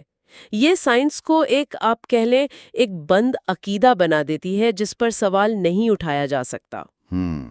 یہ تو اہم نکتہ ہے۔ اچھا، اب آتے ہیں فرائیڈ کی طرف۔ فرائیڈ کا جو نفسیاتی تجزیہ ہے، اور خاص طور پر ان کی مابعد النفسیات یا میٹا سائیکالوجی، اس کا اس سائنس پرستی سے کیا تعلق بنتا ہے؟ جی، فرائیڈ نے خاص طور پر اپنے بعد کے کام میں، جسے میٹا سائیکالوجی کہتے ہیں، کوشش کی کہ ذہن کی ایک باقاعدہ سائنس بنائی جائے، جیسے ماڈل پیش کیے، شعور، لاشعور، انا وغیرہ۔ ہاں، وہ مشہور ماڈلز۔ ہیبرماس فرائیڈ کی اہمیت کو مانتے ہیں، لیکن وہ کہتے ہیں کہ جب فرائیڈ یا ان کے ماننے والے نفسیاتی تجزیے کو ایک بالکل خالص موضوعاتی سائنس کے طور پر پیش کرتے ہیں نا، جیسے فزکس یا کیمسٹری؟ بالکل جیسے کوئی نیچرل سائنس ہو، تو وہ اس کی اصل طاقت کھو دیتے ہیں۔ اور وہ اصل طاقت کیا ہے؟ وہ تنقیدی پہلو جس کا آپ نے ذکر کیا، وہ کیسے ضائع ہوتا ہے؟ ہیبرماس کے نزدیک نفسیاتی تجزیے کی جو اصل طاقت ہے، جو انقلابی بات ہے، وہ ہے خود شناسی یعنی سیلف ریفلیکشن۔ یہ وہ عمل ہے جس میں آپ گفتگو کے ذریعے اپنے اندر چھپی ہوئی دبی ہوئی باتوں کو باہر لاتے ہیں، جو تکلیف دیتی ہیں یا مسائل پیدا کرتی ہیں؟ جی، جو مسائل پیدا کرتی ہیں۔ اور یہ عمل خود بذات خود آزادی دلانے والا ہے، ایمانسپیٹوری ہے۔ یہ آپ کو اپنے اندرونی جبر سے آزاد کرتا ہے۔ اچھا، تو جب اسے ایک سخت سائنس بنانے کی کوشش ہوتی ہے تو یہ آزادی والا پہلو کہاں جاتا ہے؟ دیکھیں، جب آپ ذہن کو صرف توانائی کے نظام یا میکانزم کے طور پر دیکھتے ہیں، جیسے فرائیڈ کے کچھ ماڈلز میں نظر آتا ہے کہ ذہن ایک مشین ہے، تو آپ یہ بھول جاتے ہیں کہ یہ سب چیزیں مریض کی اپنی کہانی، اس کی ذاتی تاریخ اور اس کی بگڑی ہوئی گفتگو سے نکل رہی ہیں۔ بگڑی ہوئی گفتگو یعنی وہ طریقے جن سے وہ خود کو یا دوسروں کو جی، دھوکہ دیتا ہے یا سچائی سے منہ موڑتا ہے۔ ہیبرماس کہتے ہیں کہ میٹا سائیکالوجی کو سائنس نہیں بلکہ ایک عمومی تشریح ہونا چاہیے، یعنی ایک ایسا فریم ورک جو خود شناسی کے عمل کو سمجھنے میں مدد دے۔ اس سے معروضی سائنس بنانے کی کوشش اس کی جان نکال دیتی ہے۔ یہ بہت دلچسپ بات ہے کہ کسی نظریے کو پیش کرنے کا طریقہ ہی اس کی روح بدل سکتا ہے۔ اچھا، اب فرائیڈ سے تھوڑا آگے بڑھتے ہیں۔ ہیبرماس یہ جو تصورات ہیں، جیسے دباؤ، ریپریشن یا بگڑی ہوئی گفتگو، انہیں انفرادی سطح سے اٹھا کر سماجی سطح پر کیسے لاتے ہیں؟ سماجی نظریے سے کیسے جوڑتے ہیں؟ یہ ہیبرماس کے تجزیے کا بہت ہی مرکزی حصہ ہے۔ وہ فرائیڈ کے ان تصورات کو، جیسے لاشعور میں خواہشات دبانا یا اپنے ہی ذہن کے کچھ حصوں سے اجنبی ہو جانا، ہاں، وہ انٹرنل فارن ٹیریٹری والا تصور۔ جی بالکل، وہ کہتے ہیں یہ صرف فرد کے اندر نہیں ہوتا، یہ معاشرے کی سطح پر بھی ہوتا ہے۔ معاشرے کی سطح پر؟ یہ کیسے؟ کیا معاشرے کا بھی لاشعور ہوتا ہے؟ استعارے کے طور پر کہہ لیں ہاں، ہیبرماس کا نقطہ یہ ہے کہ جیسے ایک فرد اپنی ناپسندیدہ خواہشات دباتا ہے، ویسے ہی معاشروں میں جو طاقت کے نظام ہوتے ہیں، جو غالب نظریات ہوتے ہیں، وہ کچھ خاص قسم کی باتوں کو، خیالات کو، امکانات کو دبا دیتے ہیں۔ اچھا۔ عوامی گفتگو کو محدود کر دیا جاتا ہے۔ کچھ سچائیاں ایسی ہوتی ہیں جنہیں بولنا مشکل یا ناممکن بنا دیا جاتا ہے۔ یہ سماجی سطح پر بگڑی ہوئی گفتگو ہے۔ تو جو فرد کے اندر نفسیاتی دباؤ ہے اور جو معاشرے میں جبر ہے، ان میں کوئی تعلق ہے؟ بالکل تعلق ہے۔ ہیبرماس کہتے ہیں کہ اکثر جو چیزیں فرد اپنے اندر دباتا ہے وہ انہی سماجی اصولوں اور طاقت کے رشتوں کی عکاسی ہوتی ہیں جن میں وہ جی رہا ہے۔ فرائیڈ نے بھی تو کہا تھا کہ تہذیب بنانے کے لیے انسان کو اپنی جبلتیں قربان کرنی پڑتی ہیں۔ جی ہاں، اور ادارے اس قربانی کو منظم کرتے ہیں۔ بالکل۔ ہیبرماس اس بات کو آگے بڑھاتے ہیں کہ یہ قربانی، یہ انکار ہمیشہ غیر جانبدار نہیں ہوتا، یہ اکثر طاقتور طبقوں کے مفاد میں ہوتا ہے۔ یہ مارکس سے کیسے مختلف ہے؟ مارکس بھی تو جبر اور نظریے کی بات کرتے تھے۔ بہت اچھا سوال ہے۔ مماثلتیں تو ہیں لیکن فرق بھی اہم ہے۔ مارکس زیادہ تر معاشی، طبقاتی کشمکش اور محنت پر توجہ دیتے ہیں۔ ان کے لیے نظریہ بنیادی طور پر معاشی رشتوں کو چھپاتا ہے۔ ٹھیک۔ جبکہ ہیبرماس فرائیڈ سے متاثر ہو کر زبان، گفتگو اور نفسیاتی دباؤ پر زیادہ زور دیتے ہیں۔ ان کے لیے طاقت صرف پیسے کی نہیں ہوتی، یہ گفتگو کو بگاڑ کر بھی کام کرتی ہے، یہ سمجھ بوجھ کے راستے بند کر کے بھی کام کرتی ہے۔ اچھا۔ اس لیے نفسیاتی تجزیہ اگر اسے ٹھیک سے سمجھا جائے تو وہ صرف فرد کا علاج نہیں بلکہ سماجی تنقید کا ایک بہت طاقتور اوزار بھی ہے۔ یعنی یہ سمجھنا کہ ہمارے اندر جو دباؤ ہے وہ کیسے باہر کی سماجی طاقتوں سے جڑا ہے، یہ ہمیں ذاتی اور اجتماعی دونوں سطحوں پر آزاد ہونے میں مدد دے سکتا ہے۔ آپ نے بالکل ٹھیک پکڑا۔ نفسیاتی تجزیے کی جو آزادی بخش دلچسپی ہے وہ اسی خود شناسی میں ہے جو انفرادی اور سماجی دونوں سطحوں پر بگاڑ کو سامنے لاتی ہے اور اسے ختم کرنے کا راستہ دکھاتی ہے۔ تو ہیبرماس فرائیڈ میں ایک تنقیدی صلاحیت دیکھتے ہیں اگر اسے سائنس پرستی سے بچایا جائے، لیکن علم کے تصور کے لیے ایک اور بڑا چیلنج آتا ہے نیچے کی طرف سے۔ وہ تو بالکل ہی مختلف بات کرتے ہیں۔ ہیبرماس نیچے سے کیسے نمٹتے ہیں؟ ہاں، نیشے واقعی ایک بہت بڑا چیلنج ہے۔ ہیبرماس تو علم میں چھپی دلچسپیوں کو سمجھ کر اسے بہتر بنانا چاہتے ہیں، لیکن نیشے تو جیسے پورے علم کے خیال کو ہی رد کر دیتے ہیں۔ رد کر دیتے ہیں؟ کس طرح؟ نیچے کا موقف جسے ہیبرماس بیان کرتے ہیں یہ ہے کہ علم کا سچائی سے کوئی لینا دینا نہیں ہے، یہ صرف طاقت حاصل کرنے کی خواہش ہے، ہماری جبلتوں کا کھیل ہے۔ یعنی ہم دنیا کو ویسا نہیں جانتے جیسی وہ ہے، بلکہ ویسا جانتے ہیں جیسا جاننا ہمارے لیے فائدہ مند ہے۔ بالکل۔ نیچے کا وہ مشہور قول ہے نا، ہیبرماس بھی اس کا حوالہ دیتے ہیں، یہ ہماری ضرورتیں ہیں جو دنیا کی تشریح کرتی ہیں، ہماری جبلتیں اور ان کے حق میں اور خلاف۔ نیچے کے لیے معروضی سچائی، آبجیکٹیو ٹروتھ، ایک دھوکہ ہے۔ ہر علم، ہر نظریہ طاقت کی جنگ میں صرف ایک ہتھیار ہے۔ یہ تو علم کی بڑی مایوس کن تصویر لگتی ہے۔ ہیبرماس اس کا جواب کیا دیتے ہیں؟ کیا وہ نیچے کو غلط کہتے ہیں؟ وہ نیچے کی بات کی گہرائی کو مانتے ہیں لیکن وہ اس کے نتیجے سے اتفاق نہیں کرتے۔ ہیبرماس کہتے ہیں ٹھیک ہے، علم انسانی دلچسپیوں سے جڑا ہے، یہ غیر جانبدار نہیں ہے، لیکن نیچے کے برعکس وہ یہ نہیں مانتے کہ یہ دلچسپیاں علم کو بالکل بے معنی یا صرف طاقت کا کھیل بنا دیتی ہیں۔ تو پھر کیا فرق ہے؟ نیچے اس نتیجے پر اس لیے پہنچتے ہیں کیونکہ وہ شروع سے ہی علم الکلام یعنی ایپسٹمولوجی کا سوال ہی ختم کر دیتے ہیں۔ وہ پوچھتے ہی نہیں کہ علم کا جواز کیا ہے، اس کی بنیاد کیا ہے۔ وہ دلچسپیوں کو صرف حیوانی جبلتوں تک محدود کر دیتے ہیں۔ تو ہیبرماس کے لیے دلچسپیاں کیا ہیں اگر وہ صرف جبلتیں نہیں؟ ہیبرماس کے لیے یہ دلچسپیاں انسانی وجود کی بنیادی شرطیں ہیں اور یہ علم کی مختلف جائز شکلوں کی بنیاد ہیں۔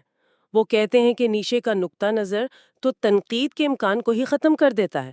اگر سب کچھ طاقت کا کھیل ہے تو پھر کسی نظریے پر تنقید کیسے کی جا سکتی ہے؟ ہیبرماس عقلی خودشناسی، راشنل سیلف ریفلیکشن اور اس سے آزادی کے امکان کو بچانا چاہتے ہیں۔ یہ بہت اہم فرق ہے۔ تو اب ہم آتے ہیں کتاب کے بالکل آخر میں، ضمیمہ یعنی اپینڈکس پر۔ یہاں ہیبرماس ان سب باتوں کو اکٹھا کرتے ہیں۔ وہ علم اور انسانی دلچسپیوں کا اپنا حتمی نقشہ کیسے بناتے ہیں؟ جی، یہ ضمیمہ پوری کتاب کا آپ کہہ لیں نچوڑ ہے۔ یہاں ہیبرماس بہت واضح طور پر وہ 3 بنیادی علم کی تشکیل کرنے والی دلچسپیاں بتاتے ہیں جن کا ذکر پہلے بھی آیا ہے، یعنی وہ بنیادی محرک جو علم کی مختلف قسموں کو جنم دیتے ہیں۔ کیا آپ ان تینوں دلچسپیوں کو تھوڑا واضح کر سکتی ہیں؟ جی ضرور۔ پہلی ہے تکنیکی دلچسپی یعنی ٹیکنیکل انٹرسٹ۔ اس کا تعلق ہے فطرت پر قابو پانے سے، پیشگوئی کرنے سے، اسے کنٹرول کرنے سے۔ جیسے سائنس کرتی ہے۔ بالکل۔ تجرباتی تجزیاتی علوم جیسے فزکس، کیمسٹری، بائیولوجی، ان کی بنیاد یہی دلچسپی ہے۔ مقصد ہے ایسے قوانین جاننا جن سے ہم دنیا کو کنٹرول کر سکیں۔ ٹھیک ہے، اور دوسری ہے عملی دلچسپی یعنی پریکٹیکل انٹرسٹ۔ اس کا تعلق ہے انسانوں کے درمیان افہام و تفہیم سے، ایک دوسرے کو سمجھنے سے، مل جل کر زندگی گزارنے سے۔ اچھا۔ یہ تاریخی ہرمینیوٹک علوم کی بنیاد ہے، یعنی تاریخ، ادب، لسانیات، وہ سارے علم جو ہمیں معنی سمجھنے میں مدد دیتے ہیں۔ یہاں مقصد کنٹرول نہیں بلکہ سمجھنا ہے۔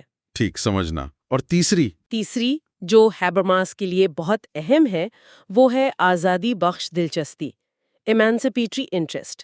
یہ وہ دلچسپی ہے جو ہمیں جبر سے، غیر ضروری پابندیوں سے، طاقت کے چھپے ہوئے ہتھ کنڈوں سے آزاد ہونے کی طرف لے جاتی ہے۔ جو ہمیں خود فریبی سے نکالے؟ بالکل۔ یہ تنقیدی علوم کی بنیاد ہے، جیسے نفسیاتی تجزیہ جب اسے ٹھیک سمجھا جائے، اور نظریے کی تنقید۔ اس کا مقصد ہے خود شناسی کے ذریعے آزادی۔ یہ تو بڑا جامع نقشہ لگتا ہے، لیکن یہ دلچسپیاں آتی کہاں سے ہیں؟ کیا یہ بس ایسے ہی ہیں؟ نہیں، ہیبرماس کے مطابق ان کی بہت گہری بنیاد ہے۔ یہ ہماری انسانی حالت سے جڑی ہیں۔ وہ کہتے ہیں یہ 3 دلچسپیاں زندگی کے 3 بنیادی پہلوؤں سے نکلتی ہیں: محنت، ورک سے، ٹیکنیکل دلچسپی، زبان یا تعامل، لینگویج انٹریکشن سے، عملی دلچسپی، اور طاقت یا تسلط، پاور ہیرشافٹ سے آزادی بخش دلچسپی۔ اچھا، تو یہ ہمارے انسان ہونے کے تجربے کا حصہ ہیں؟ جی بالکل، یہ ہمارے ڈی این اے میں ہے، آپ کہہ سکتی ہیں۔ تو علم حاصل کرنا صرف زندہ رہنے کے لیے نہیں، بلکہ یہ ہماری بنیادی انسانی ضرورتیں ہیں: کنٹرول کرنا، سمجھنا اور آزاد ہونا۔ بالکل۔ ہیبرماس کے لیے علم صرف بقا کا معاملہ نہیں، یہ اچھی زندگی کے تصور سے جڑا ہے۔ یہ دلچسپیاں صرف یہ نہیں بتاتی کہ ہم کیا جانتے ہیں، بلکہ یہ بھی کہ ہم دنیا کو کیسے دیکھتے ہیں اور ہمارے لیے کیا جاننا ممکن ہے۔ اس کا تو پھر سیدھا مطلب یہ ہوا کہ علم کبھی بھی مکمل طور پر غیر جانبدار نہیں ہو سکتا، جیسا سائنس پرستی کہتی ہے۔ جی ہاں، یہی ہیبرماس کا مرکزی نقطہ ہے۔ کوئی بھی علم خلا میں نہیں بنتا، وہ ہمیشہ کسی انسانی دلچسپی، کسی مقصد، کسی سماجی اور تاریخی حالت میں جڑا ہوتا ہے۔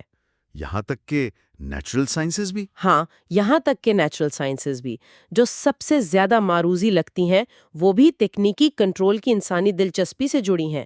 حقیقی سمجھ کے لیے صرف حقائق جاننا کافی نہیں، ان دلچسپیوں کو بھی جاننا ضروری ہے جو علم بنا رہی ہیں۔ اور فلسفے کا کام پھر کیا بنتا ہے اس میں؟ ہیبرماس کے نزدیک فلسفے کا کام صرف سوچنا نہیں ہے۔ جب فلسفہ ان چھپی ہوئی دلچسپیوں کو، ان طاقت کے ڈھانچوں کو بے نقاب کرتا ہے جو ہماری سمجھ اور بات چیت کو بگاڑ رہے ہیں، تو وہ تنقید بن جاتا ہے، وہ آزادی بخش دلچسپی کی خدمت کرتا ہے۔ علم اور دلچسپی کا اتحاد اسی تنقیدی عمل میں ہے۔ بالکل۔ تو خلاصہ یہ ہوا کہ ہیبرماس ہمیں علم اور انسانی دلچسپیوں کے آخر میں یہ یاد دلا رہے ہیں کہ علم صرف دنیا کا عکس نہیں ہے، یہ ایک گہری انسانی سرگرمی ہے جو ہماری بنیادی ضرورتوں، کنٹرول، سمجھ بوجھ اور آزادی سے جڑی ہے۔ جی، اور یہ سمجھنا کہ علم کیسے بنتا ہے، یہ خود ہمیں نہ صرف دنیا کو بہتر سمجھنے میں مدد دیتا ہے، بلکہ خود کو اور معاشرے کو بہتر بنانے کا راستہ بھی دکھاتا ہے۔ یہ سمجھنا کہ علم ان دلچسپیوں سے کیسے بنتا ہے، یہ خود بھی ایک طرح کی خود شناسی ہے۔ بالکل، یہ بذات خود شناسی کا عمل ہے۔ یہ صرف فلسفیوں کے لیے نہیں، یہ ہر اس شخص کے لیے اہم ہے جو آج کل معلومات کے اس شور میں، جہاں ہر کوئی غیر جانبداری کا دعویٰ کرتا ہے، سچائی تک پہنچنا چاہتا ہے۔ واقعی ایک بہت اہم پیغام ہے، اور اس گہری بات چیت کے اختتام پر کیوں نہ سننے والوں کے لیے ایک سوال چھوڑا جائے جس پر وہ سوچیں؟ اگر ہم یہ مان لیں کہ سائنس کا علم بھی ایک خاص انسانی دلچسپی جیسے تکنیکی کنٹرول سے جڑا ہے، تو اس سے سائنسی دعووں کو، خاص طور پر جب وہ سماجی یا اخلاقی معاملات کے بارے میں ہوں، پرکھنے کے ہمارے طریقے پر کیا فرق پڑنا چاہیے؟ ان دلچسپیوں کو سمجھنا ہمیں کیسے مدد دے سکتا ہے کہ ہم معلومات، غلط معلومات اور پروپیگنڈا